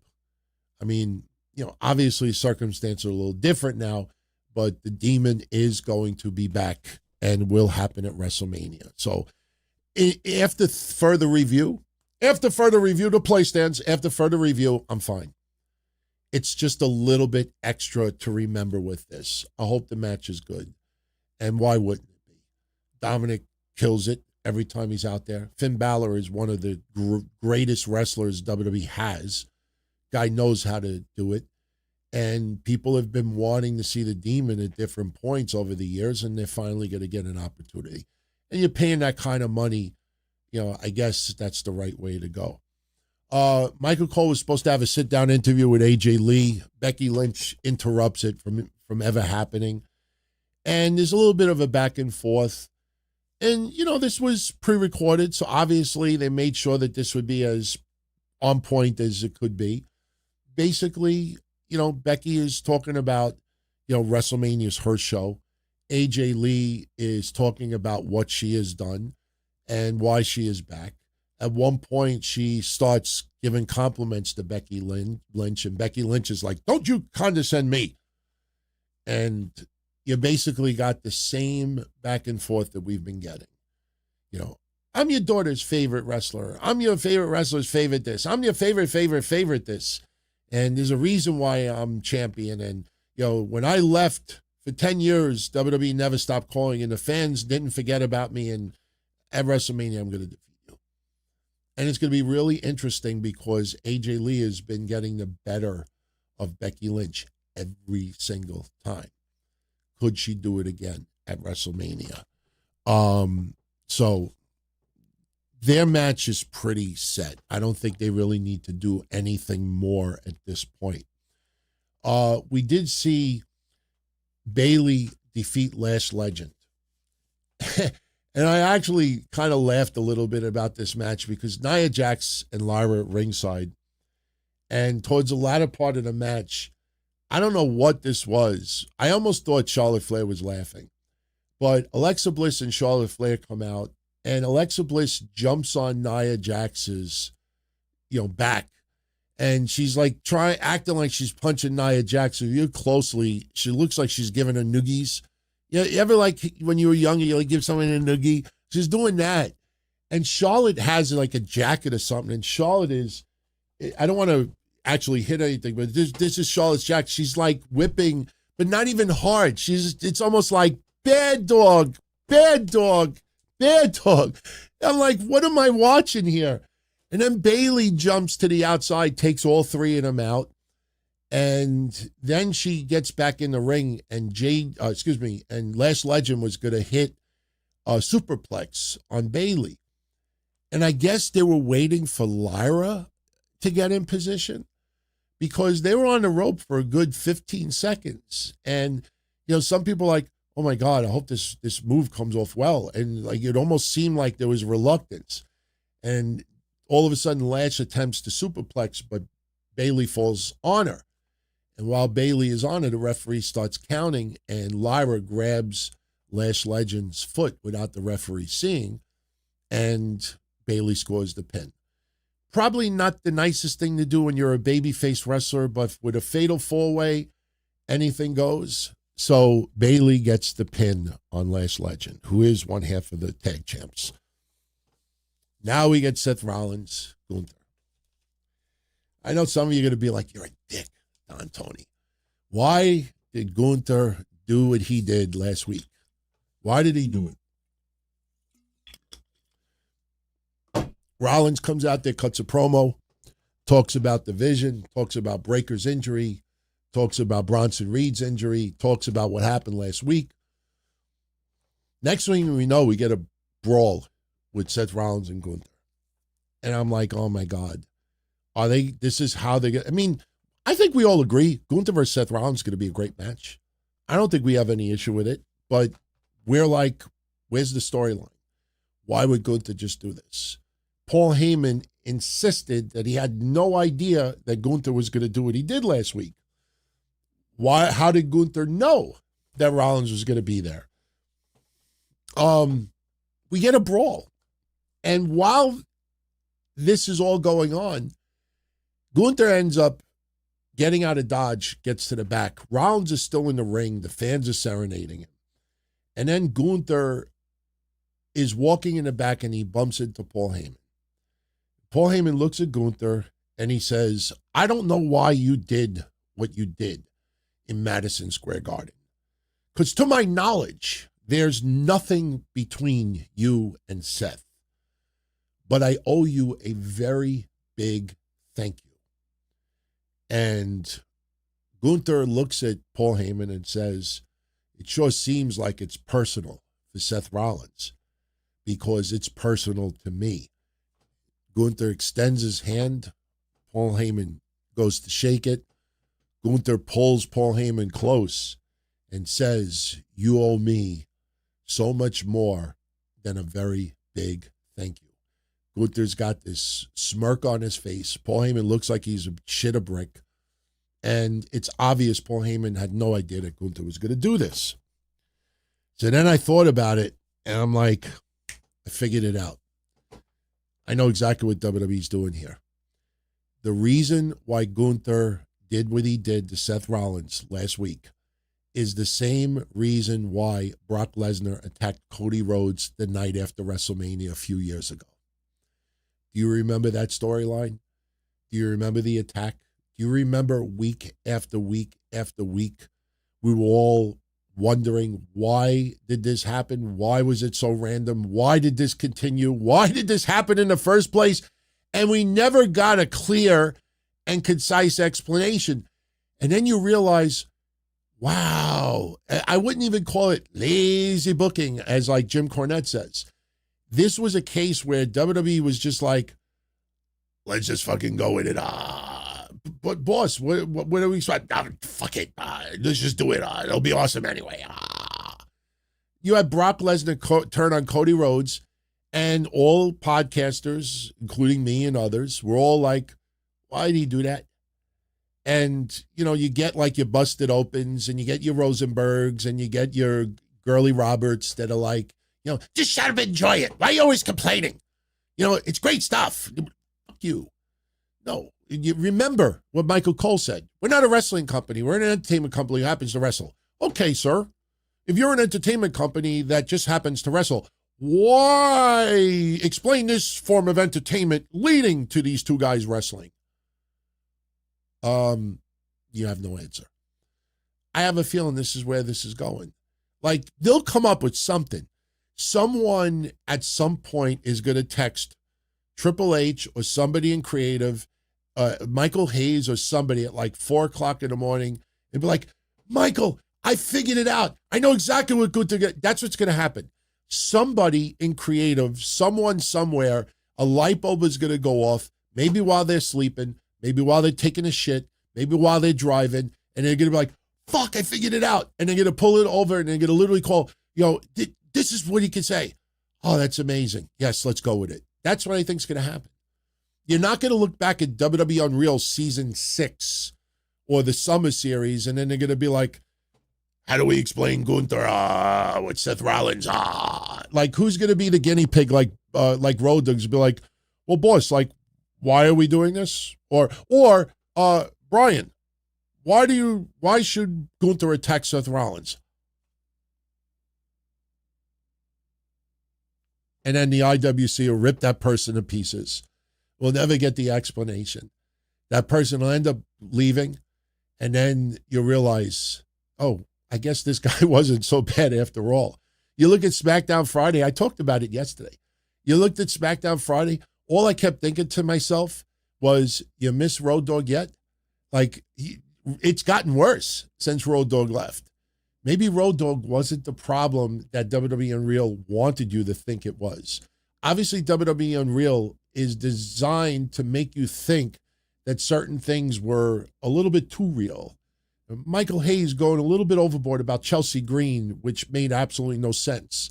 And then you hear that WWE Unreal is the one that edits this, and why would they edit out half of what Michael Hayes said and just say, let's make this hick look more like a dick towards this woman? Like, why would you do that to Chelsea Green? You know nothing about her. You're not even a wrestling person. You know, like, why would you edit half of this stuff out? Like, why are you intentionally making LA Knight look like a moron? And then LA Knight goes on Los Bizarros podcast, and LA Knight is with a clear, straight face. He's like, I had no idea WWE Unreal's cameras were around. Yeah. And this guy's just standing there with his bucky teeth and just saying to himself, I can't believe I got LA Knight on my podcast. All 311 people that tuned in. That's what this is. So you see this and you're saying, okay, why did Gunther do what he did? Someone is going to turn around and come up with it. If there was a logical, good explanation, it would have been explained tonight. Why did Gunther do what he did? All Gunther, and I'm not saying this is a good idea, all Gunther could have said is, look, I was going to WrestleMania, and unfortunately you were the first person that I decided to, take it out on. It's not, I don't get paid that level. Pay me enough, and I'll come up with a good explanation behind it. I'll figure out something. Do you remember that episode of Monday Night Raw on April 11, 2023, where Gunther was walking in the back and Seth Rollins accidentally bumped into me? How dare you bump into me? Remember, I was back there with Giovanni Vinci and Ludwig Kaiser, and you walked by and you didn't say, excuse me. That's why I attacked you at WrestleMania. No, I'm just saying dumb shit. Stephanie Vaquer, I noticed something about her tonight. I don't know if anybody's noticed this too. When she speaks Spanish, she comes off like she's reading a cue card. She seems more emotional and authentic when she speaks English. Everybody noticed that tonight. I noticed it tonight when she talks Spanish and they're showing the subtitles. She looks like she's reading a cue card. And I'm not going to recite Stephanie Vaquer. I don't recall anything that she said when she was saying Spanish. But if you go back and you watch it, every time she talks Spanish, it's like she's reading a cue card.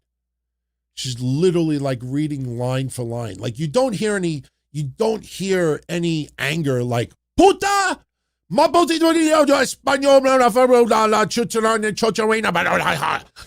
sounds like a Japanese Spanish person. Like there's no emotion. If you go back and you watch her promo tonight, when she's talking Spanish, she's reading a cue card.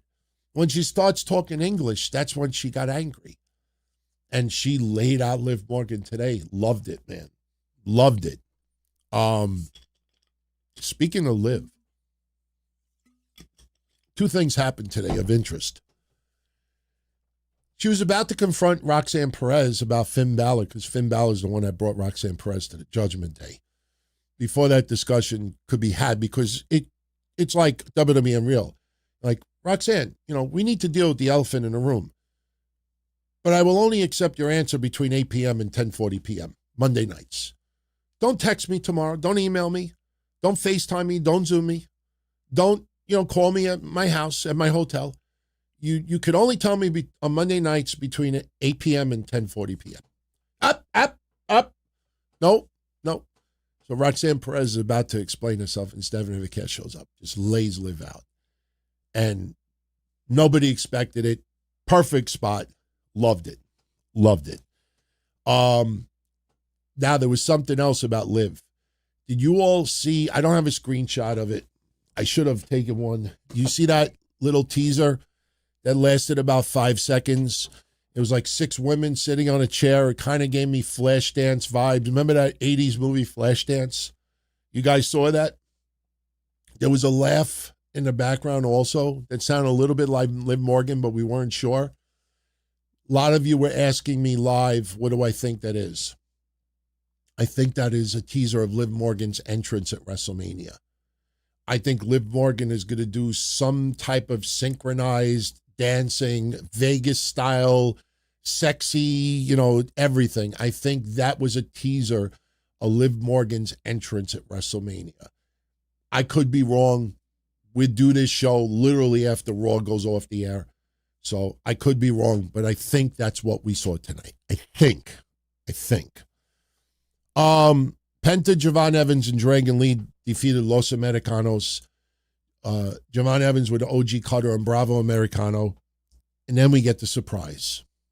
Rey Mysterio. Remember, Rey was supposed to take on Gunther, but Rey's not cleared. So Gunther instead goes to Seth Rollins. Ooh, really? Rey Mysterio shows up tonight, and he's given love and praise to Penta. Crowd was so happy to see Rey. And Rey says that this ladder match needs one more person. No, he was not calling out Rey Fenix. He was talking about himself. Rey Mysterio will now be part of the ladder match. And I love that they called it a 6-pack challenge. Because you remember a couple of weeks ago, I said WWE, they haven't done a 6-pack challenge in a while. And they actually used the terminology tonight. So I was very happy. I wasn't talking about that match a couple of weeks ago. But Rey Mysterio will now be part of that ladder match. And it obviously gives a whole new dimension for this match. I don't think Rey will win the championship, but it's good to see that Rey is not only back, but cleared. So it makes you wonder also, what was going on with Gunther. listen, I have a feeling some people in the news world are smart enough to put 2 and 2 together. Like, someone's got to say, well, I guess Rey was going to take on Gunther. Seth Rollins was going to take on Braun Breaker. But then Braun Breaker is cleared, but they kind of a little bit hesitant because Braun Breaker hasn't been in a ring for a while. So they decided against Braun Breaker wrestling at WrestleMania. Maybe he'll do something the night after WrestleMania, but since Braun Breaker cannot take on Seth Rollins and Seth Rollins needs an opponent because he's cleared to return, let's go with Gunther instead. But what do we do with Rey? Well, we'll just put Rey in a ladder match with everybody else. And I think they did it this way because Rey didn't need no qualifying match. We don't want Rey Mysterio main event because if you saw a main event last week, you know exactly what I'm talking about. So they held off Rey for 1 week, so Rey did not have to have the main event match. Plus, he had no opponent. They didn't want Rey to wrestle before Mania, and that makes a whole lot of sense. Asuka with a promo, pre-recorded promo reminding Io where she came from. Asuka bringing her in, looking over Kyrie, looking over her. And, we thought that this could lead to a match at Mania between the two. But it didn't happen tonight because we get the return of Rhea Ripley on Raw. And Rhea Ripley teams up with Io Sky. A lot of nostalgia there. They defeat B-Fab and Michin. And this was a little bit of a mess because Io with a roll-up out of nowhere to B-Fab. But remember, they're aligned with Jade Cargill. So as soon as the match is over, Jade Cargill starts beating down Io Sky. And then you got B-Fab and Michin holding down Rhea Ripley. And Jade Cargill is whipping Io Sky with the kendo stick. And, unfortunately, there's nobody in the back that gives a shit about Io Sky. So nobody came out to make the save. Rhea Ripley is just standing there and being held down. And she's just watching Jade Cargill beat Io Sky with the kendo stick. And that's obviously to give additional heat on Jade Cargill leading into Mania. And then we get the contract signing. One thing that we knew for sure is that Brock was not going to say much. Olba was not going to say much. Paul Heyman comes out there first, and Paul Heyman, ladies and gentlemen, and he goes through the whole stick. And fans immediately chant Olba. Olba is fucking over. He is fucking over it. And I still look to see when is someone, I think right now people are trying to interview Goldberg. And I think Goldberg probably has like a do not disturb on all his contacts. Like people are just like messaging him, his agent, his personal email, his son, everywhere else. And they keep getting currently out of the office, cannot take a call at this moment. And I think he is intentionally avoiding media because what could he say about Obafemi right now? If you really think about it, the first interview he does, people are going to bring up Obafemi in WrestleMania. It doesn't mean that Goldberg hasn't said anything before, but now, because of the Oba chants and the Goldberg vibe and just everything about that mystique and aura with Obafemi, it's so reminiscent to Goldberg in the 90s, WCW early days. And you could tell, like, if I'm El Bizarro Latino, the guy that interviewed LA Knight for a few weeks ago, if I was him, I would be calling Goldberg every fucking hour. Hey, would you like to do an interview? Hey, would you like to do an interview? Hey, I would love to do an interview. Like, there's no way that everybody's leaving Goldberg alone. We just had a holiday and he's watching his son. Like, no, everybody is probably trying to get in touch with Goldberg, and Goldberg is literally somewhere with his fucking 68 Chevelle, and he's probably, motherfucker, sucker, Triple H, bastard, retirement. I think that's what's going on right now. But we get a brawl, and we get an insane brawl. And this was the brawl that we needed. You've heard me say for about 3 or 4 weeks in a row, we needed one of these brawls with furniture's being thrown and officials are being tossed around like garbage and just out of control anger where the fans are just not only chanting holy shit, but this is awesome. And we got that tonight. These two guys wanted to kill each other. And you had all the indie wrestlers taking the bumps, being tossed around like salad. And unfortunately, Triple H is overseeing this. It was supposed to be a contract signing. Nobody signed the contract. Maybe they do, no contract, unsanctioned. They're not going to do that. This is going to be a regular match. In fact, too bad they don't curse much ever, because if I'm Adam Pearce, I'm like, fuck the contract. Or if I'm Triple H, I would literally say, fuck the contract. Just let him go. We don't need it. You want to fight? You want to fight? Let's get it on. I think that's what you do. There ain't going to be no contract signed. They're just totally out of control. Just let them be. Let them be. It's kind of just picture like Triple H being Michael Vick right now, and Obafemi and Brock Lesnar are a pair of Rottweilers, from 20 years ago. Yeah, but we need the owner. We need the owner of each side to decide. Fuck the contract. Just let them fight. That's pretty much what this is. But the fans loved it. I was kind of annoyed how abruptly it went off the air. But it abruptly went off the air. I'm sure there's extra footage on social media. So that was your episode of Raw. Enjoyed it very much. There were some moments that I thought were a little bit odd. Again, early on, just the Usos suddenly not caring about CM Punk anymore was kind of, just the timing of it. It literally followed CM Punk, which was a little off. All right, let's get into some quick wrestling news and get out of here. So right now, here's your WrestleMania lineup. We're not going to spend much time as far as what matches are going to be on which night, because 24 hours from now, we will know. I looked at all the matches as of right now, and there are 13 announced. There is a very good possibility they do add a 14th match. But if they add Asuka and Io Sky tomorrow, I think that's a mistake. I don't think you should do that for WrestleMania. We'll include it just for the hell of it. But I looked at the card, all 13 matches that are officially announced. And this is my night one and night two, how I would handle it. I'm a little bit on the fence which match should open up each night, even though I think we might get the Usos and LA Knight versus the Vision and iShow Speed opening up one of those two nights. Because you got to remember, the first hour of each WrestleMania night is going to be on ESPN for free. So you obviously have to have a name on there that's going to drag some people in. And you don't have a lot of non-wrestlers on this card. So you're going to have the wrestling aspect of it. And I would think that you would have to get something that may not be just a typical wrestling match, but something a little bit extra off the hook. Something that might really drag you in. Like maybe the women's Fatal 4-Way could be one. I think Usos, LA Knight, Austin Theory, Logan Paul, iShow Speed could absolutely open up a night. You could even possibly do the ladder match to open up one of these nights.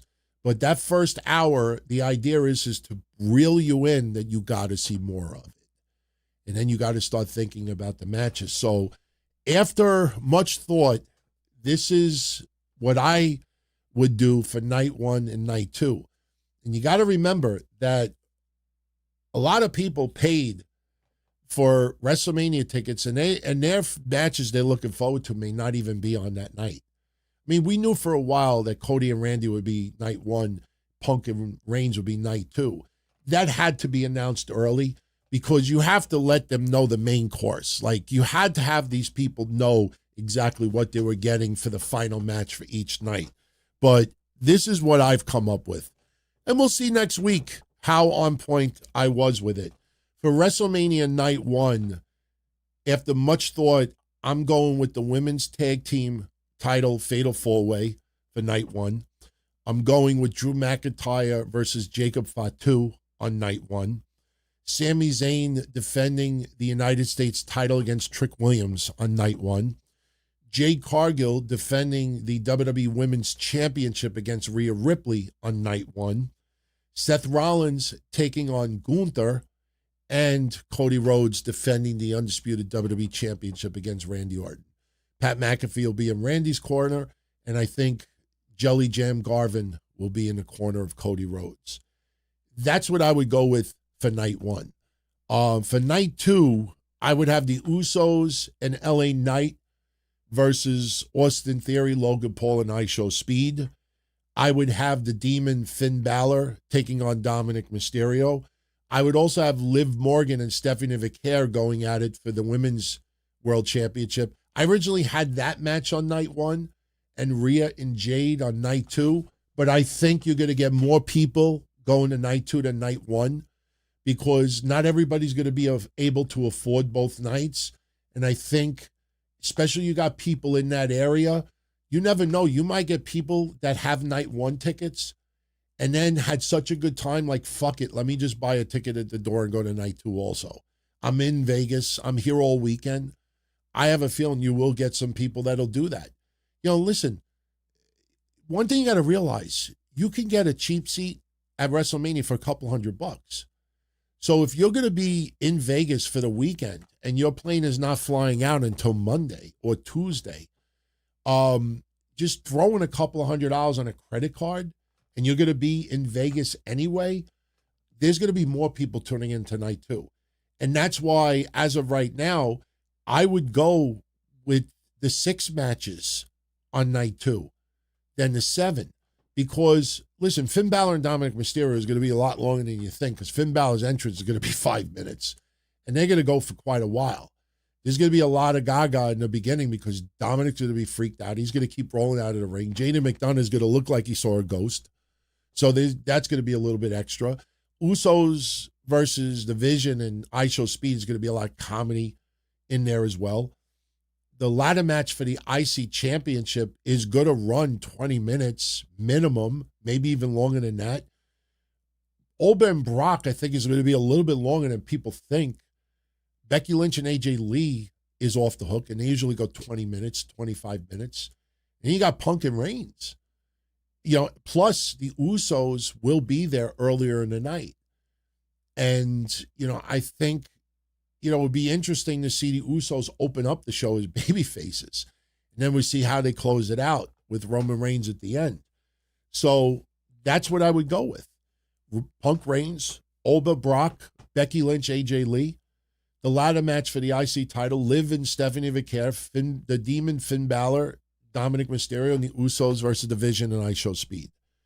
As we've talked about before, El Grande Americano, mask versus mask, is not happening at 42. They are holding off for a AAA event, and most people think it's going to be Triple Mania. Now, Triple Mania would not be for another 2 months, I would say, month or two, and they absolutely could milk this. I think Chad Gable is going to show up at WrestleMania. I think he's going to cost Kaiser, you know, the victory in some way. And this will just add more drama to what's going on in AAA. The problem is Chad Gable could do babyface stuff on the main roster as El Grande Americano, but the fans of AAA can't stand him. So whatever he does at WrestleMania, AAA fans are not going to be happy. So you're going to boo him even more. So it's kind of even strange to see Gable doing what he's doing. But that is going to be held off for a AAA match. And I think it's going to be Triple Mania. Then you got to figure out what do you do with Gable afterwards. There's a great interview if you want to go check it out. And I did screenshot the name of the podcast. I want to share it with you. In fact, there's a couple of things coming up. This is a podcast called 7P Min Brooklyn. I don't know. Whatever.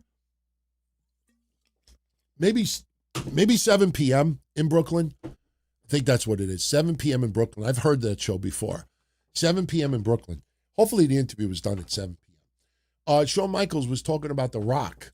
And I actually did some research on this, and I was like, yeah, I actually believe Shawn Michaels with this one. Shawn Michaels decided to wait fucking 25 years to tell us that a lot of the reports of, you know, DX hazing The Rock early in his days were exaggerated and not true.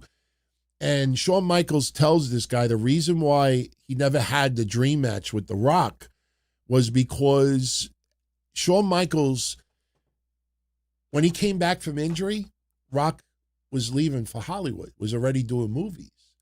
And then when Shawn Michaels when The Rock came back, Shawn Michaels was retired.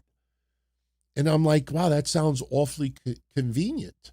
So I did a little research and I found some stuff you find very interesting. And I'm going to share with you a little tidbit that might blow you away. All right. I know we're approaching the anniversary of The Rock's last ever match on Monday Night Raw. And I think that match was like 23 years ago. Like The Rock has not had a match on Raw in over 20 years. So that the chance of that ever happening again is not going to be. Unless Netflix fucking says to Triple H, like, we're not giving you another 5 years unless Rock wrestles next week. Shawn Michaels' first match back after that major injury in the 90s, his first match back was SummerSlam 2002. That was his first match back after injury. The Rock's final match in 2002 happened to also be SummerSlam. So as Shawn returned, Rock left. Rock only had 7 matches in 2003. But just to give you an idea on how little The Rock has actually wrestled since then, he had 7 matches in 2003, 1 match in 2004, 1 match in 2011, so he had no matches in 7 years. He had 1 match in 2012, 3 matches in 2013, and 1 in 2016. And then obviously the recent tag match. So when you add it up, since 2003, Rock is actually, I'll go one better. Since 2004, Rock has only had 8 matches in 22 years. In the last 10 years, he's had 1.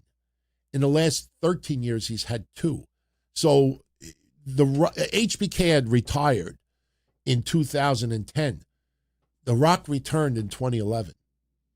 So once Shawn Michaels retired, The Rock happened to come back the next year.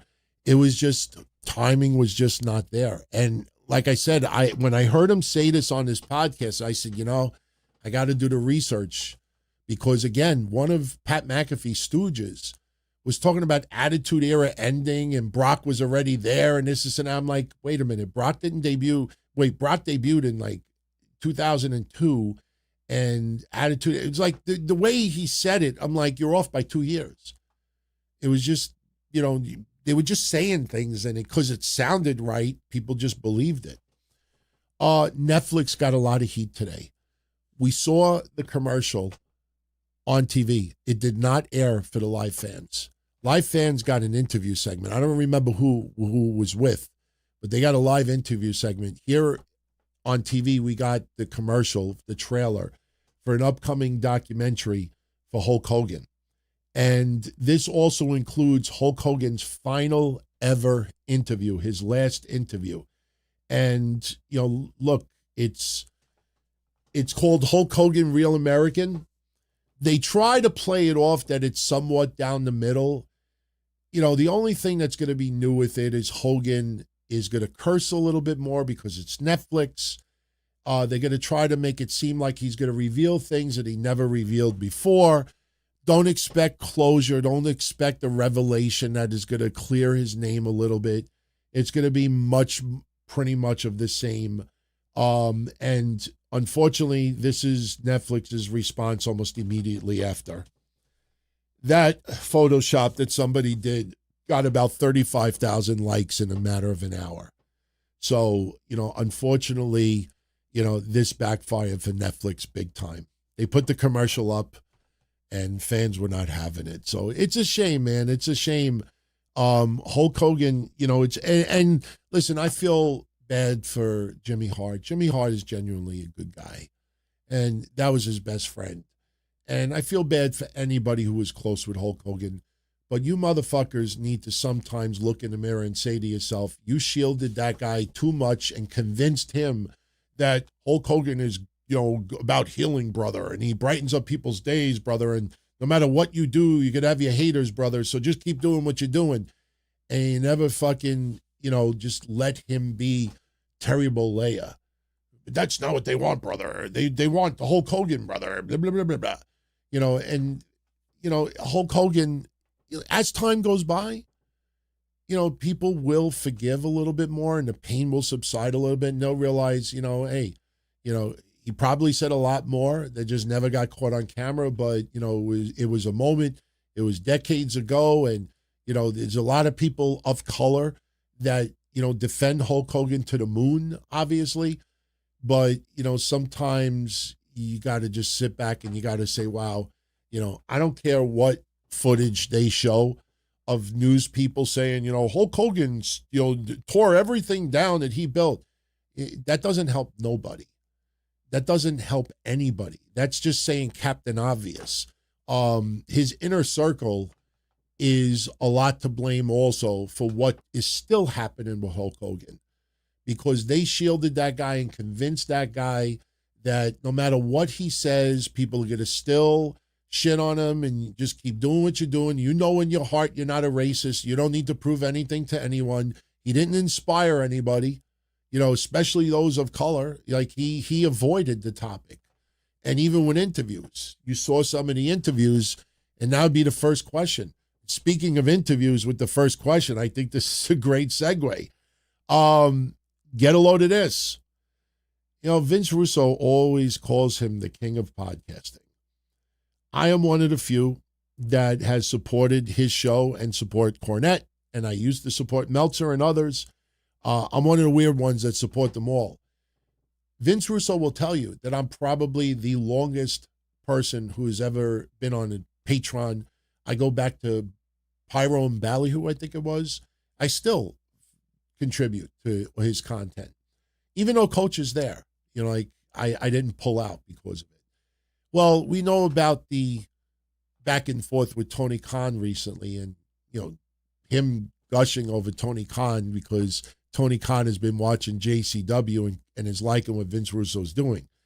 Well, they invited Tony Khan on their show, and believe it or not, Tony Khan will be on their podcast Tuesday, April 7th, 4:30 p.m. Now, if I'm a good journalist, which I know Coach and Vince Russo won't do, just because Meltzer said that you're not going to talk about Tony Storm and you're not going to talk about trying to buy WWE, they're not PR, they're interviewers. And you're supposed to ask the hard-nosed questions. And if the hard-nosed question, if he doesn't want to answer, say, I really don't want to talk about it, okay, fine. At least you got that person on record. What Meltzer did a couple of weeks ago was the biggest no-no in journalism. You do not tell others that Tony will not answer this and Tony will not answer that. That's not your place unless you're his PR representative. That's something you don't do in journalism. Journalism, you're supposed to ask the questions. All right. But obviously they're not. The over and under on Bro, I think it's 77. And I'm not kidding when I say that. I think if somebody adds up how many times Vince Russo says bro tomorrow, I think it's going to be 77. But that is going down. And I'm a supporter. Hey, if I pay for the food, I better be able to critique the food, right? Let's see how it goes down. I think it's going to be very down to earth. I think it's going to be a little bit of fondling. I think suddenly, Vince Russo is going to be like, bro, we can change the world. I don't think Tony Khan wants to talk about WWE. I think Vince Russo might go there a little bit, and I think Tony Khan will just laugh it off. We'll see what happens. So, all right. There was something else I wanted to share with you, too. I don't know how you all feel about it. I personally don't believe it at all. But you guys remember, this is a thumbnail we did almost 6 years ago. Back on Wednesday nights, we used to tease the Wednesday Night War. And I used to make these very, I don't know how these thumbnails came across, but I look back at them and I'm like, that's way too many pictures to put, especially if you have an iPhone. You need a magnifying glass to see what these matches are. but I would always put one side AEW, one side NXT, and I would put like what was going on back to back. And we did that for a while. So MJF just did an interview and he revealed that he pitched to Tony Khan that they should do a Wednesday Night Wars documentary. And he was saying, you know, we got Kyle O'Reilly now, we got Adam Cole, Swerve. They were on the other side at the time. And he thinks that would have been a great idea. I don't know how you feel about it, but I think that would have been an absolute train wreck if they did this documentary. Because number one, most people, especially when they understand that there's not many options in wrestling anymore, they're not going to burn bridges with WWE. Plus, the thing is, what footage are you going to use? When WWE did the Monday Night Wars documentaries, they owned WCW's footage. So they can cover both sides. What are they going to do? Just grab images from wrestling magazines who aren't even present on NXT television? Remember that guy that worked for, I think, Meltzer, that showed up in NXT and got thrown out of the building? I just wanted to take pictures. And he got thrown out? Like, what footage would you have used? Plus, I could only imagine how many times they would have shown a Twitter screenshot of WrestleNomics. WrestleNomics reports the ratings, which they got from Nielsen, which they got from Programming Insider, that any of you could have done as well. You know, it's just, I just envision that Wednesday night. That would have been like buying something on Temu. The production would have been, I don't think that this is legit. I think MJF is just saying that to just try to like stir shit up. But you actually, just imagine if AEW would have produced it. What would it have been? Like bragging? And then people be like, have you like looked at your ratings like the last 2-3 years since? You can't even get 700,000 viewers with Mercedes Moné and Okada. I still have that thumbnail, the infamous thumbnail that we did way back when. I don't have it in. Oh yes, no. Well, I do have one of them. This is when she first debuted. Think about that. No Mil Moné, nada for Okada, nil for Will. Those are the ratings about 2 years ago. So when everybody's like, oh my God, they've broke 700,000 views, they should. They should. I think AEW is doing great right now. I love the Jericho re-signing. You've heard me say this for quite some time, from last year. Jericho absolutely should have gone back to AEW for a couple of more years. It just is not a good fit in WWE right now. You know, I the only time I started thinking otherwise is when that stupid fucking box showed up on WWE television. Then it fit too perfect. I'm like, wait a minute. Jericho debuted for WWF in Illinois. Holy shit, Chambers going to be in Illinois. Wow, what a way to bring him back. He's back home where it first started. Blah, blah, blah, blah, blah. And then you hear, no, Tony Khan added time back on his contract. And then you realize, oh, shit. You're like, he ain't coming back to WWE anytime soon. I said this last year. I mean, as far as like super chats on this show, the most over-asked question that I got on super chats going back to last year was, what do I think Jericho's going to do? If you go back and watch any of them, I had the same answer every time. I think he should go back to AEW. I think he is needed, unless Bryan Danielson was going to fill his shoes, especially behind the scenes. I thought Jericho absolutely was needed there. Jericho's not looking to retire in 2026. If you remove the retirement aspect of WWE, what do you have? You have talking segments, a match against a Creed brother. Like, what do you do with Jericho? Somebody said to me yesterday, oh, you haven't feud with LA Knight. I'm like, okay, for 3 weeks, and then what? His contract is for a year, 2 years, 3 years. What are you going to do next? You know, you really don't have much of an option. Then he's doing Jericho Cruise. Then he's doing Fozzy concerts. And he's going to be leaving for weeks at a time. That's not what a typical WWE contract is. I almost feel like WWE's like, listen, when you're done with Fozzy, and you're done with these boat rides, you know, then we'll bring you back in. And I don't mean it that blunt, but who else has that kind of a schedule? Other than Brock, if you really think about it. Who has that kind of schedule? It could just disappear for like 3 months. I just never thought it was a fit.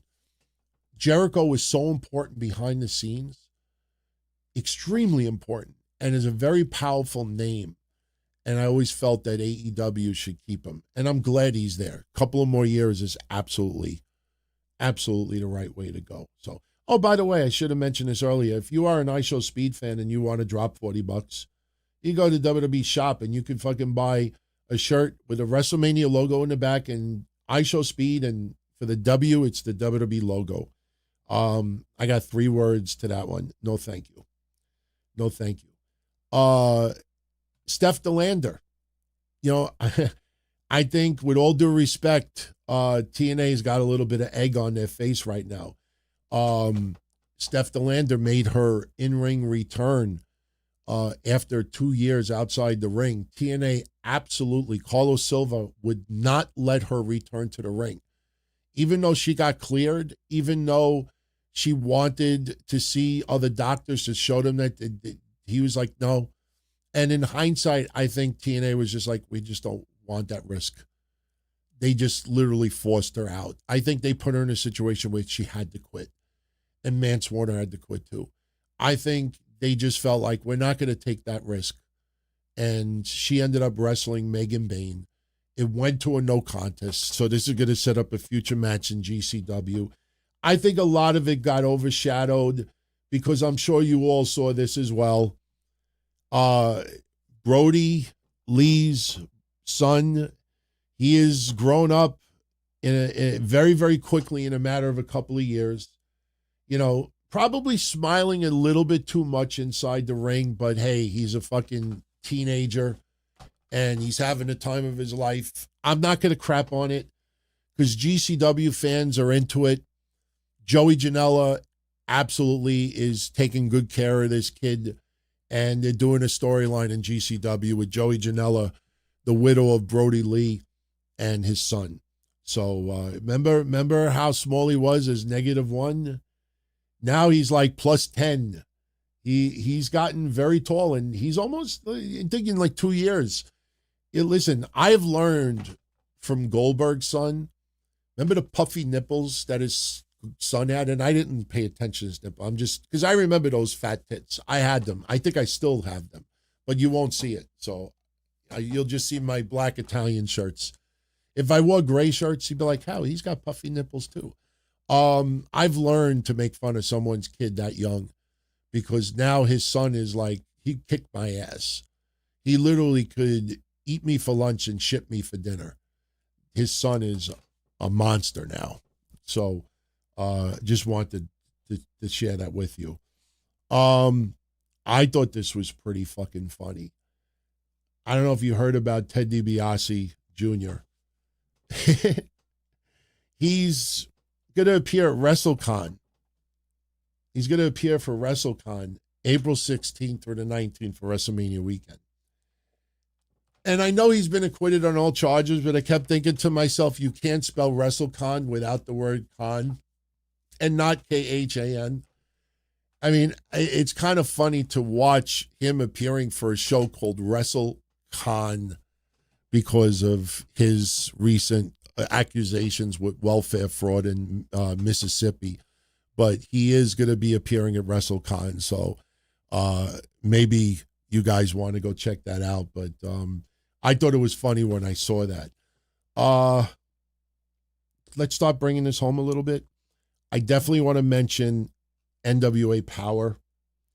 I got to share this with you. And we did have NXT Stand and Deliver.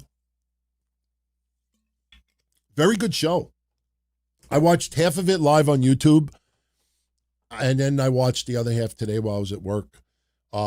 As of this recording, I think it did about 800,000 views on YouTube, which is not bad. I think many people would expect it a little bit more. But, you know, for the time being, I mean, NXT premium live events will be YouTube only until they actually ink a deal. And I think ultimately they could end up on Netflix. I think that could ultimately be their home. But I'll give you the match results, and then I very quickly want to get into NWA's new TV deal, which is pretty fucking funny. And then we'll have some final thoughts, a few things for later this week. Hank and Tank along with Ren Sinclair, defeated Birthright. We got every match right except for Sol Ruca. I thought Zarya was going to beat Sol Ruca. I thought Zarya could use the rub on the way out because I think Sol Ruca is definitely main roster bound. But Lola Vice won the Women's World Championship. She defeated Kendall Gray and JC Jane. This, was a match I think had to go this way. Lola Vice, there's got to be an award for her this year, and it can't just be Nice Ass 2026. She has definitely earned this in such short time, and the bug is bitten her as far as wrestling goes. She just eats, sleeps, and shits it, and she just killed it. And she's definitely worthy of the championship. Vanity Project defeated Los Americanos, so they retain the tag title. Sol Ruca over Zarya. Miles Bourne retained the North American Championship over Johnny Gargano.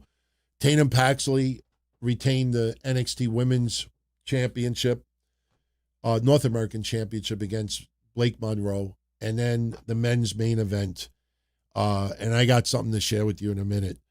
Tony D'Angelo wins the title, defeating Joe Hendry, who was the champion, Ricky Saints, and Ethan Page. If you heard my predictions last week, I felt this is do or die for Tony D'Angelo. He's been in the company for more years than you realize. And obviously they needed to get away from the Italian gimmick. They had to move away. The stereotype would not work on the main roster. A lot of you are still to this day surprised at me for feeling that I'm Italian, where I come from, everything about me. How could I go against the D'Angelo family? I don't think it would have survived on the main roster. That stereotype in 2026 just wouldn't cover it. Unless there was a rebirth of Sopranos or something with Jersey Shore, something where the stereotypical greaseball Italian became like a popular entertainment thing again, it just wouldn't work in 2026. Some of you laughed when I said that he looks like the Berserker, because to me, he's got the hair and the beard like the Berserker from mid-90s WWF. Lo and behold, someone DM'd me earlier today, and they said, did you see what Cage Side Seats did? Cage Side Seats. And I was like, no. And they're like, just go on Google and type in Berserker. And I was like, okay. Now, people are convinced, the three people that told me today, they're convinced that they heard the show yesterday. Because today, for some weird reason, they updated an old news article on their website about the Berserker, and they literally put a picture of Tony D'Angelo. If you don't believe me, you could go on Google right now, just type in the Berserker WWE. You will see Cage Side Seats report a story from yesterday, and it says, former WWE star the Berserker is fighting to save his leg, and they put a picture of Tony D'Angelo. They literally, the same thing that we were joking about yesterday, because they knew people would click on it and say, bro, that's not the Berserker. That's Tony D'Angelo. They know it's wrong, but that's what a lot of people do today. They'll put wrong pictures with people because they know they'll get a ton of people trying to correct them, and that's added views, added hits. Don't ask me why, but that's what they do. All right, two more things, actually. Janelle Grant.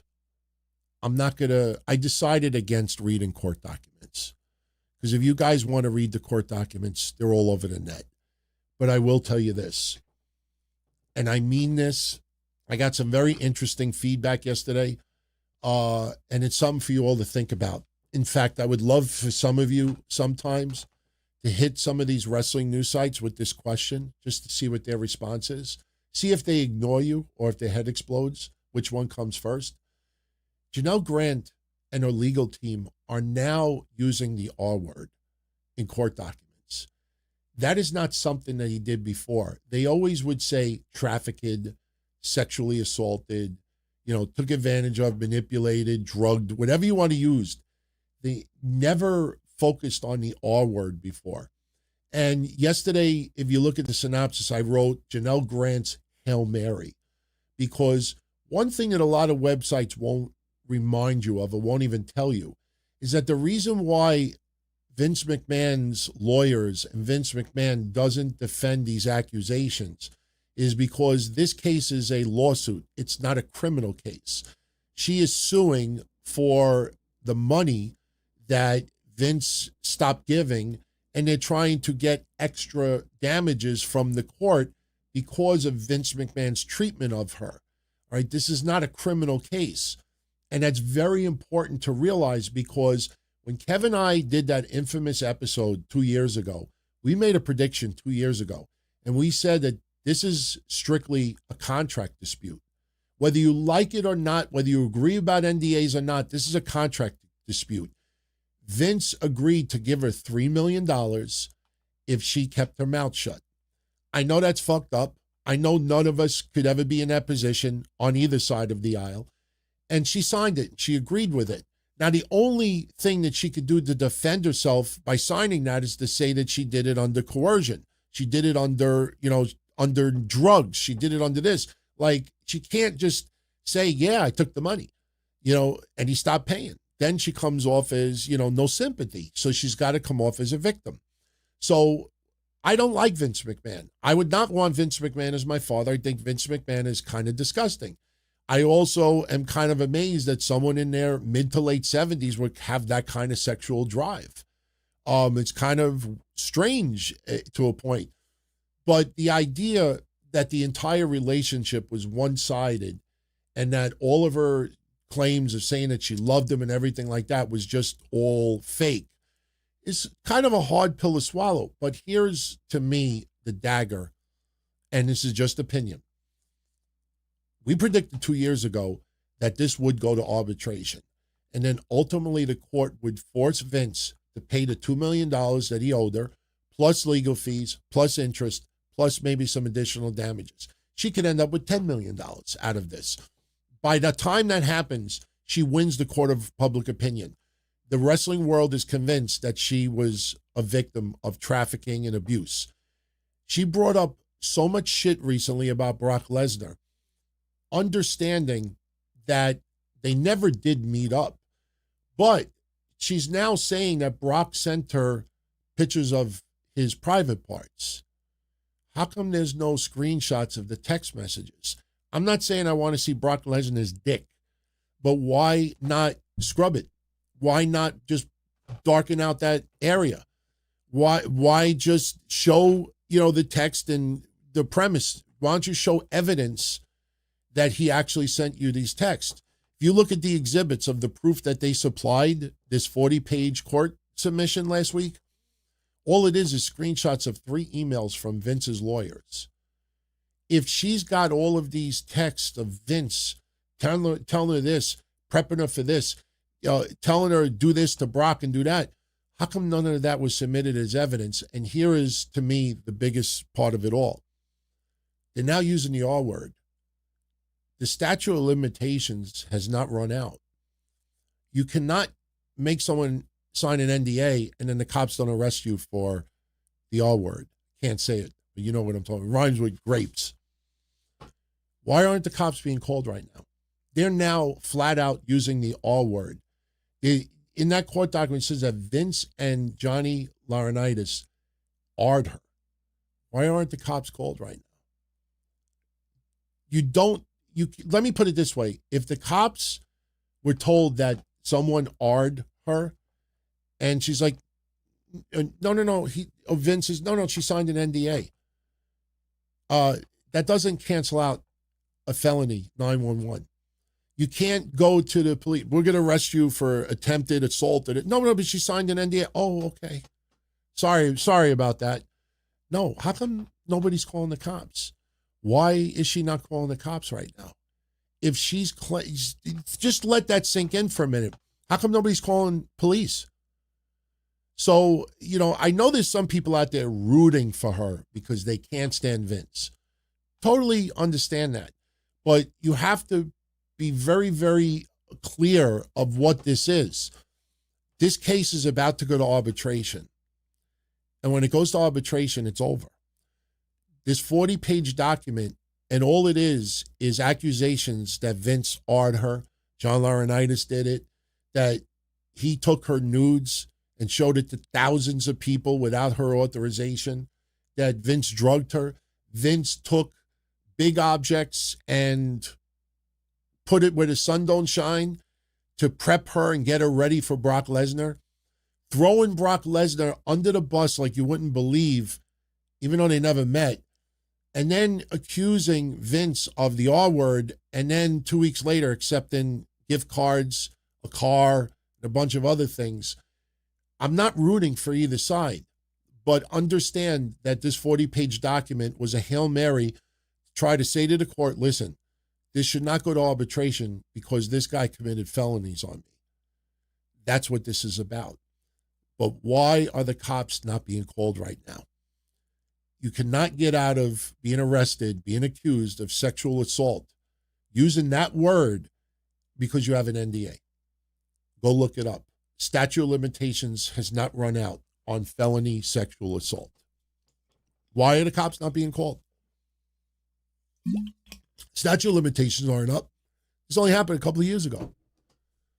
Felony, it's like 10 years. I don't even know exactly, but I know for a fact statute of limitations are not up. If he did these things, why is stopping arbitration more important than calling the cops right now? That's all you need to know about this case. Unfortunately, with all due respect to those websites covering this, they will not remind you that this is not about a criminal case. This is about a contract.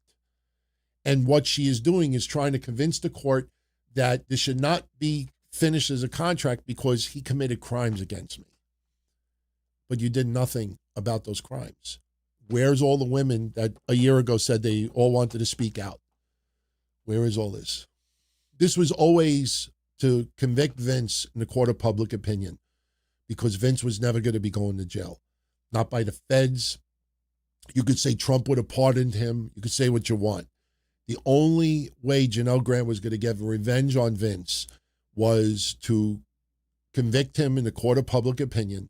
And there's enough white knights out there that will go against Vince, even if Vince doesn't have to furnish any proof. This is not him defending his actions. This is him telling the court why this needs to go to arbitration. There's a big difference here. You may say to yourself, why isn't Vince fighting this? Why isn't Vince showing his text of what she gave him? Because that's not what this is. He just wants this to go to arbitration because he just wants to give her whatever money that's due. There's no settlement here. If Vince's lawyers attempted a settlement, fucking Ann Callis would be all over WrestleNomics and IWC saying, could you believe these assholes tried to offer Janelle a settlement after all of this? There is no settling. So Vince is not trying to clear his name because this is not what this is about. This is not a criminal case. This is a contract dispute. And Vince is telling the court, Your Honor, this is a contract. She signed an NDA. She agreed to all of this. She accuses me of all these things, but she doesn't show you any proof. She accuses Brock Lesnar of sending her unsolicited text of his penis, but she shows no screenshots of such things. She claims that Vince did this and Vince did that. She's got all these texts, but doesn't show it. Why don't you not show it? So Vince, say what you want. Very, very smart man.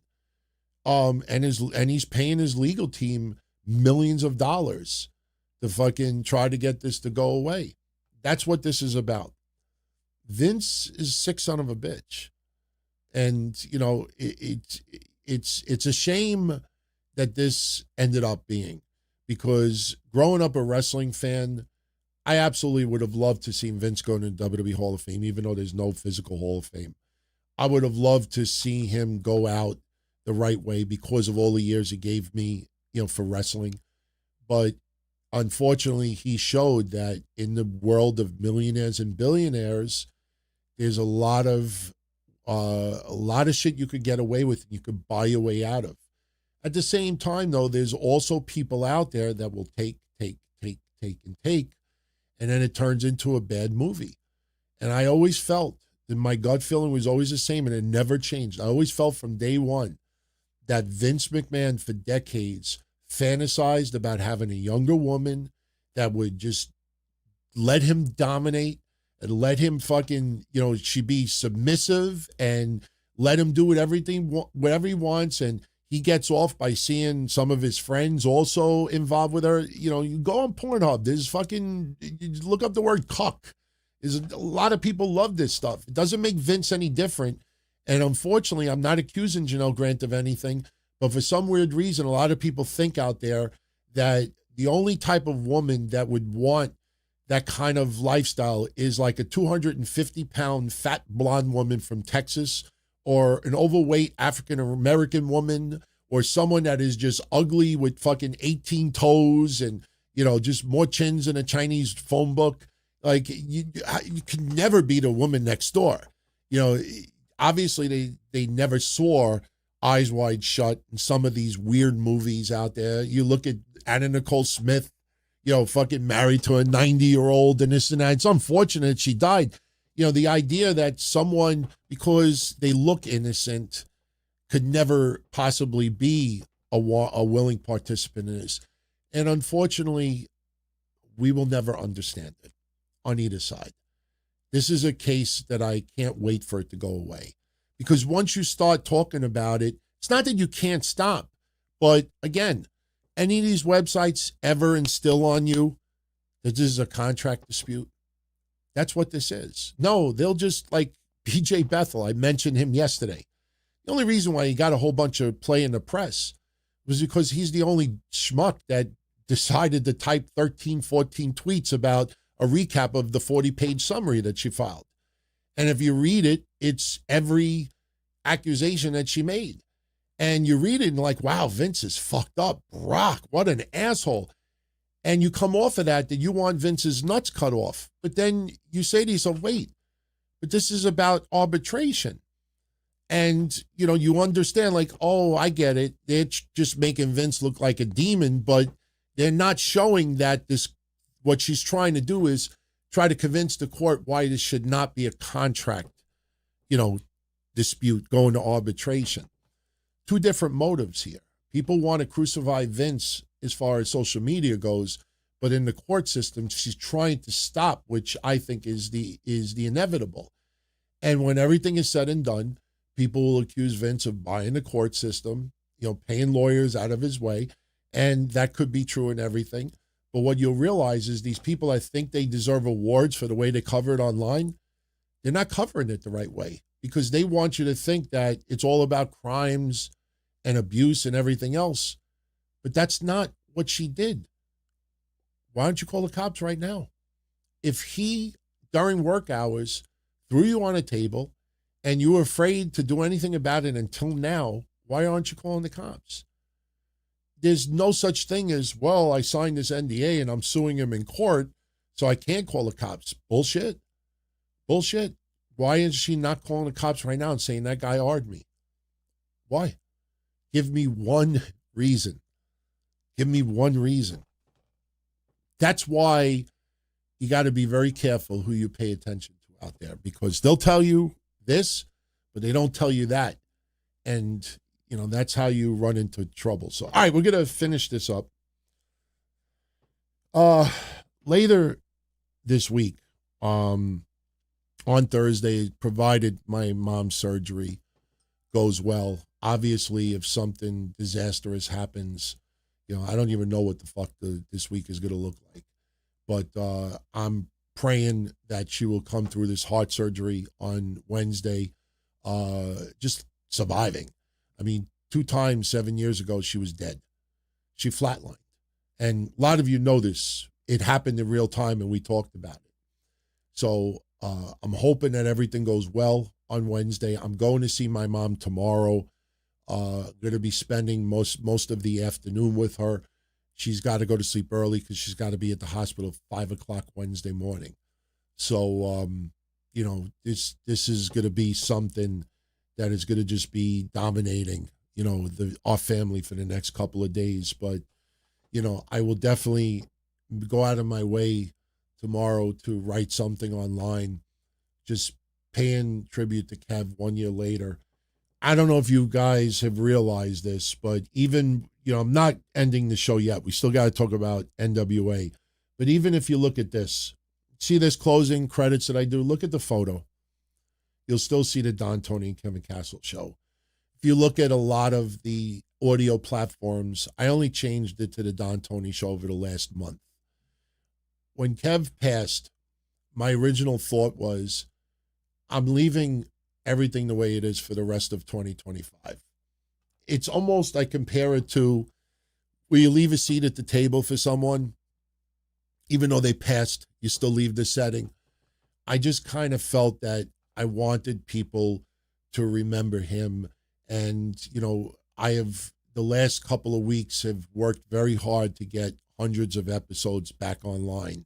You go to the audio platforms and reverse the time, the date order, you'll see hundreds of episodes back up that haven't been online in as far as 20 years ago.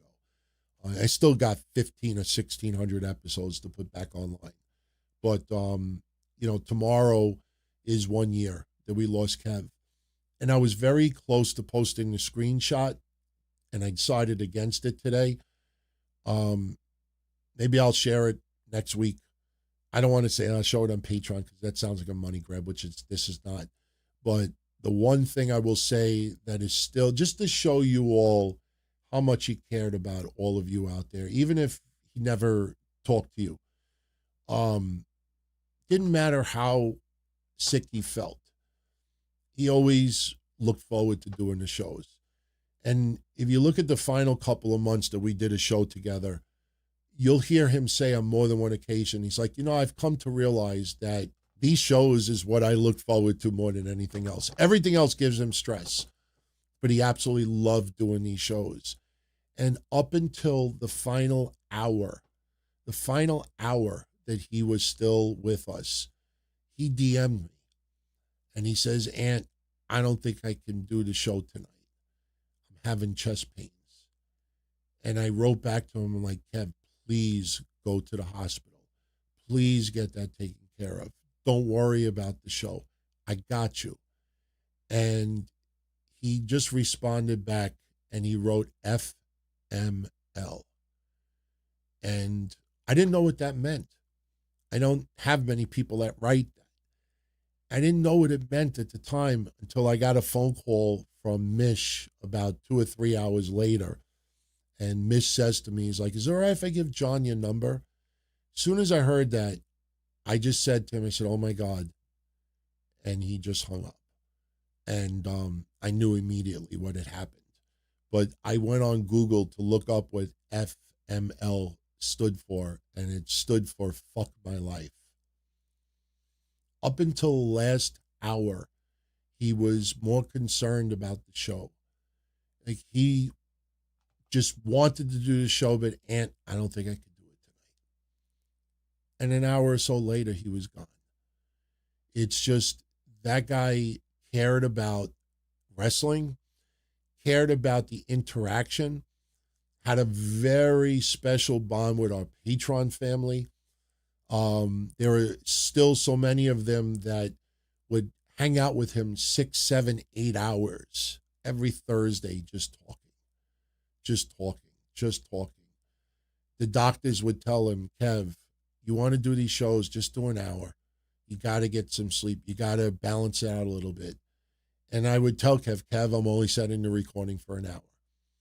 And then an hour would go by, and then my DM would go off, and I would read it and be like, hey, could you keep it going for another hour? I'm in the middle of something.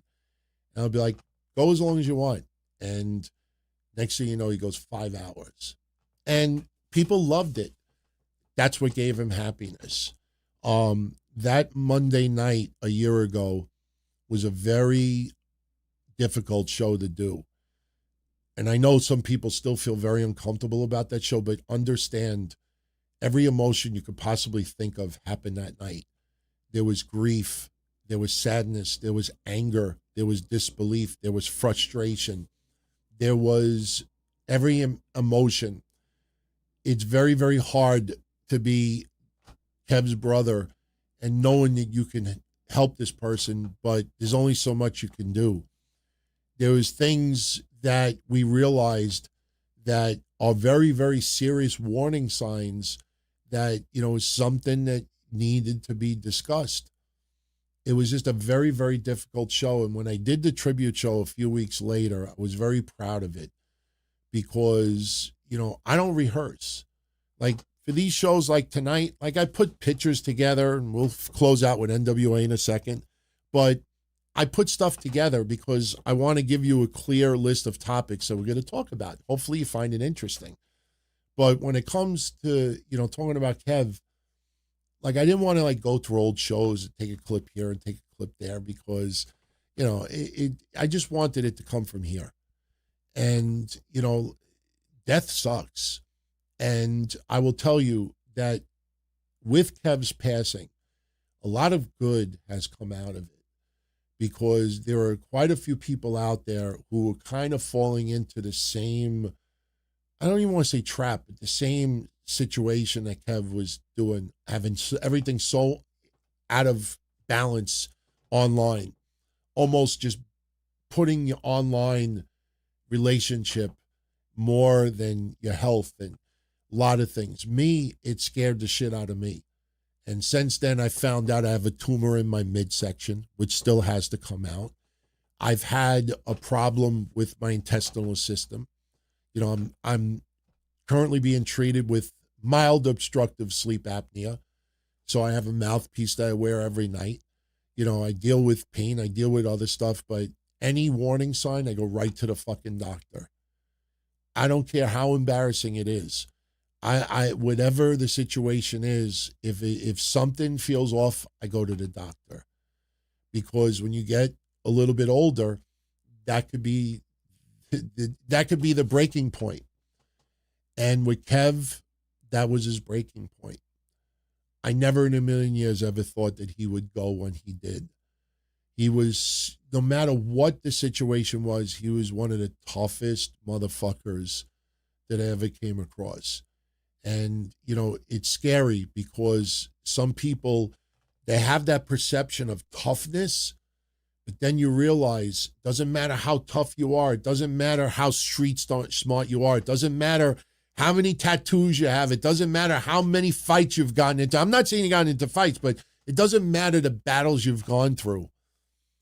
If you do not take care of some internal warning signs, that toughness will not take you anywhere. And unfortunately, he passed. I will tell you, he did not want to leave us. And I didn't want to leave him to leave. And I know a lot of you didn't want to either. The one thing I will say, thank fucking God, is we got over 20 years of shows that are recorded. Sucks, no new content with him. But it is awesome to look back and hear shows before fucking even Roman Reigns became a wrestler, before CM Punk ever left, before fucking WCW went out of business, before tragedies and good things have happened. So it is great to be able to reminisce and still think back to those moments. And it's bittersweet. But I will say this, when my grandmother died in 1991, to this day, to me, that's the hardest of them all. Putting my dog to sleep was the worst to this day. Seeing my mom flatline twice was the worst, of course, but putting my dog down was the hardest as far as me making a decision. But I will tell you, the hardest thing for me to accept to this day is my grandmother dying in 1991 because I have no audio. I have no video. I have a couple of pictures. So I try to listen to my mother and try to remember my grandmother's voice. And every year that goes by, it gets dimmer and dimmer and dimmer. I don't remember what she sounded like anymore. So the one thing about Kev is when the sound feels like it's starting to fade away, boom, boom, boom, boom, and it's back. And he'll never, ever leave. He'll never be forgotten. And that's why I'm so grateful that we had all those years together. So I definitely wanted to spend a few moments, but, rest in peace, Kev. I hope you're resting comfortably. I hope not to see you anytime soon, to be honest with you. And I say that jokingly, but I will tell you for sure, he would not want anybody to be down. He would want you to remember him in the good ways and celebrate and smile and laugh. And, you know, if you just need a little pick-me-up, you go check out all his old shows. His old shows will never be taken offline. And for anybody that's on Patreon, you got that little bit of extra because he had those personal shows with all of you out there. And it's kind of wild to realize there's like 600 shows. I mean, my God, if you've never tuned into one, you could listen to one a day and have 2 years worth of content. Every single day, something different. But, all right, I want to close out with this. NWA Power. I'm not going to make a big deal about it, but it is kind of funny. Look, give TNA credit. They signed a deal with AMC. AMC, we talked about their TV schedule. There's nothing about AMC that would target a wrestling demo. And the average viewer on AMC is 56 years old. Okay? You look at AMC and you look at what they stream, even their infomercials is about fucking oxygen tanks and pacemakers. So it was kind of interesting to see AMC sign a deal with TNA and understanding that their average viewer is almost 60 years old. Now, wrestling fans that want to watch TNA have been very loyal. Their ratings have been extremely consistent. And I'll give you one exception. The Thursday Night War that we joked about last week. The rating is in for TNA Impact versus AEW Collision. This was last week's ratings result. Collision scored 373,000 viewers. Impact for this past Thursday did 200,000. Obviously, it's the worst rating that they've done on AMC since the beginning when it was like 173. But you had almost 600,000 fans watching wrestling on a Thursday night. So that's pretty damn good when you realize we're talking about Collision and Impact. We're not talking about Dynamite and NXT. But that was the rating for this past Thursday. Other ratings like Dynamite last week, NXT, we could always cover on Wednesday's show. But NWA Power, for those that don't know, has been available on Roku television. And it's free. And it's pretty fucking cool. If you go on Roku TV has like 500 channels. You could watch NWA all the time. And it's for nothing. So you ask yourself, why would you leave that? Think about the millions of people that have Rokus. You literally have millions of people. Roku television is free. So I'm sure there's some ad revenue involved, but you got to ask yourself, what could be so attractive for them to leave Roku for the Comet channel? The Comet channel. Now, this is Sinclair Broadcasting. All right, this is Sinclair Broadcasting. All right, but the Comet channel, if anybody on video, I zoomed in on the picture. You're looking at spaceships. You're looking at astronauts. You're looking at planets. You're looking at aliens. This is like this is like a science fiction channel. Why would you leave Roku TV that has millions upon millions millions of people with Roku television in favor for Comet Television that averages 90,000 viewers during prime time a week? And apparently that they get about a total of 1 million viewers weekly. It is a fraction of what would be available on Roku TV. I mean, when you actually think of this is part of Sinclair Broadcasting. But Comet TV, what are the ratings going to be? 3,000 viewers, 5,000 viewers. And I'm not exaggerating when I say that. This is like going from like a convertible sports car to a big wheel. Why would you land a deal with Comet Television? And to make matters worse, I have the TV schedule of what it's like to watch Comet TV in a week. All right. And if you're curious what a typical 24-hour period would be like watching on Comet TV, I'm going to share with you right now. We're going to go from midnight to midnight. Now, the time slot that we're hearing is either 8 p.m. or 9 p.m. All right, so it's either 8 or 9, and the same TV show airs whether it's 8 or 9, so we'll know which one we're talking about. But if you want an idea as far as what this channel provides, okay, at 12 midnight, you get the X-Files. 12 midnight, you get the X-Files, all right? From 1 a.m. to 4 a.m., you get the 2001 TV show, The Outer Limits. Not the older ones. You get the 2001 TV series, The Outer Limits. From 4 a.m. to 8 a.m., you get infomercials. And it's usually buying gold. I saw one about real estate, but it's just infomercials from 4 to 8 a.m. From 8 a.m.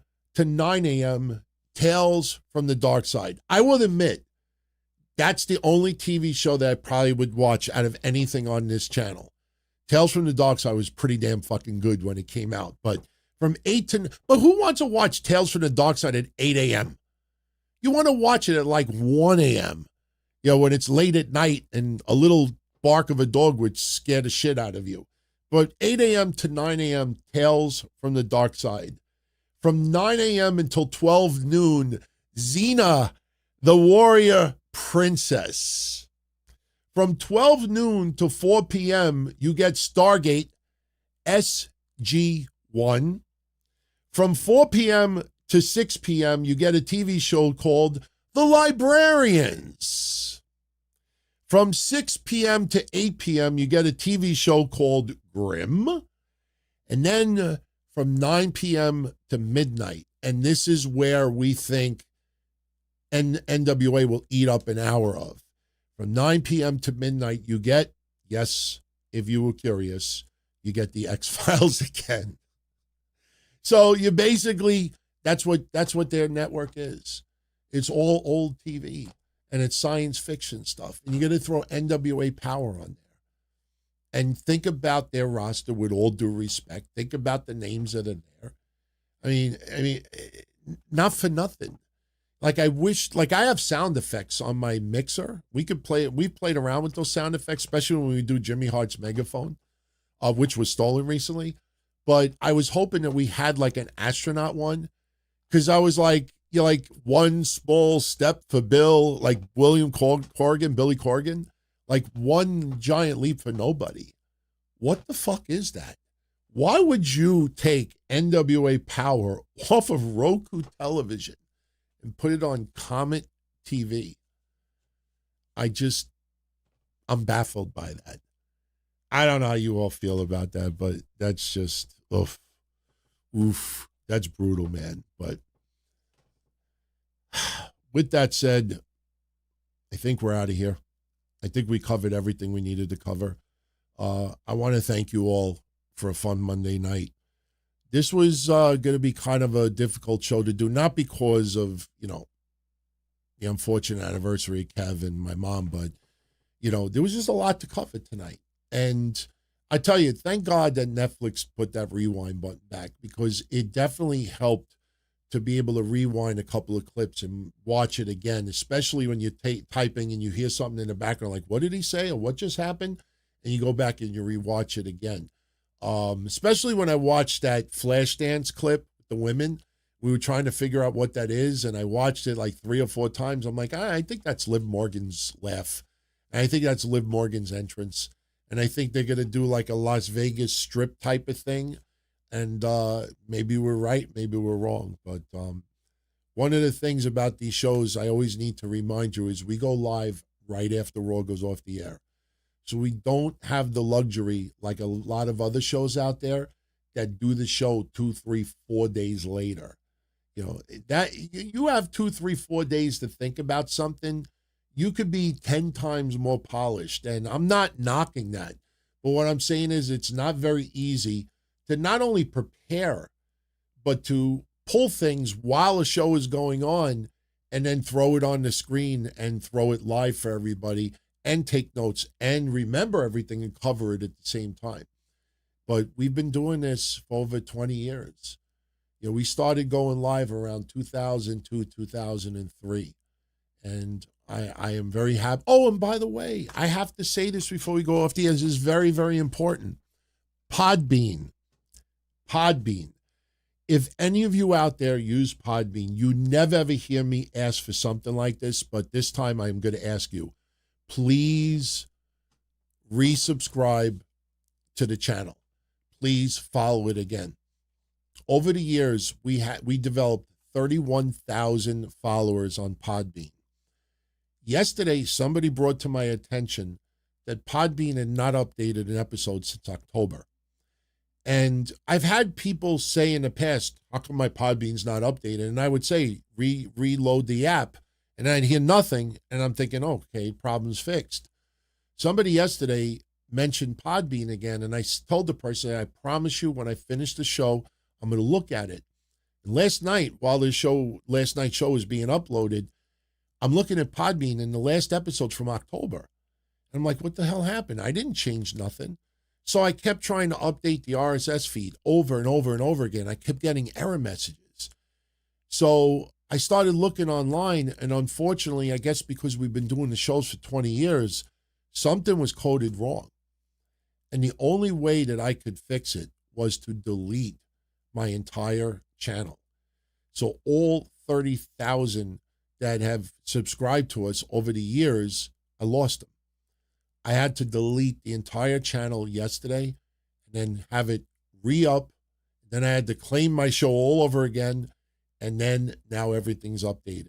The only thing that I'm working on right now is fixing the display of the synopsis, because right now it's one giant paragraph, which looks like a hot mess. But as far as episodes go, everything is there. There's like 1,500 episodes, and there's another 1,000 or 2,000 that should be updated today.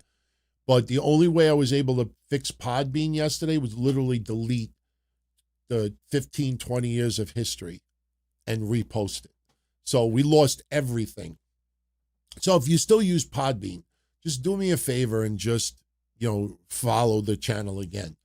It's not going to financially benefit anybody, but at least I know that you'll be getting the episodes again if you want them. So, but we fixed it. I always try to make sure that we keep things up to par, and I'm glad we got that fixed sooner than later. But you'd be surprised how many people still access Podbean. And listen, if there's any platform out there that you use and you see any problem with the shows, or you don't see the show at all, please let me know. Because obviously we're trying to grow this son of a bitch in 2026. Obviously, Kev passing left a huge void, which will never be replaced. But obviously, we got to pick ourselves up and just give the best we possibly can going forward. And I really want this shit to blow up. I miss those days being number one. I miss those days being at the top of the heap.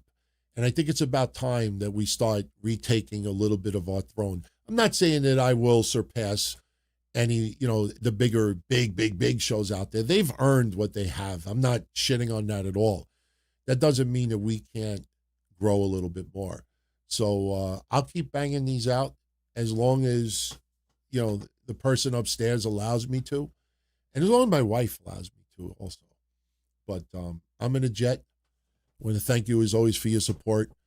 Again, much love to all of you out there that are with me live tonight. I really appreciate it.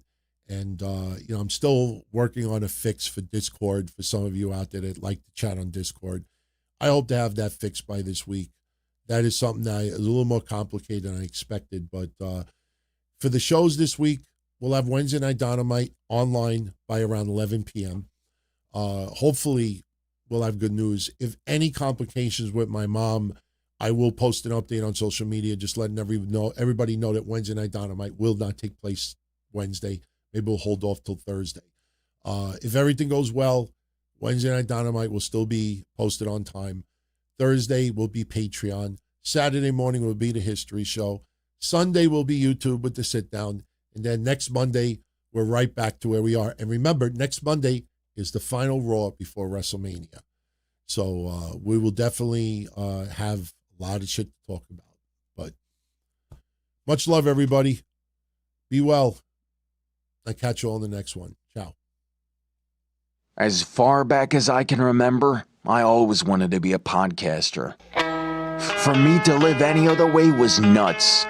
To me, those goody-good people who worked shitty jobs for bum paychecks and took the subway to work every day and worried about their bills were dead.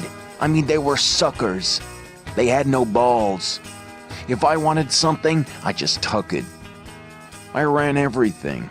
I paid the bills. I paid the host. I even paid the masked maniac. Everybody had their hands out. Everything was for the taking. We always called each other good fellas. You would always hear from somebody. You're gonna like Don Tony. He's all right. He's a good fella. He's one of us. But if you're part of my crew, nobody ever tells you they're gonna get rid of you. It doesn't happen that way. There weren't any arguments or curses like in the movies. See, your haters come with smiles. They come as your friends, the people who've claimed they care the most for your life. And now that's all over. And that's the best part. Today everything is different. There's lots of action. I don't have to wait around for everything like everyone else. Oh, I didn't get the vaccine? Fuck you, vaccine me. Oh, your delivery guy has COVID? Fuck you, feed me. Right after I moved here, I ordered egg noodles and ketchup, and I got spaghetti with meat sauce. I'm no longer an average nobody, while they get to live the rest of their lives like a bunch of schnooks.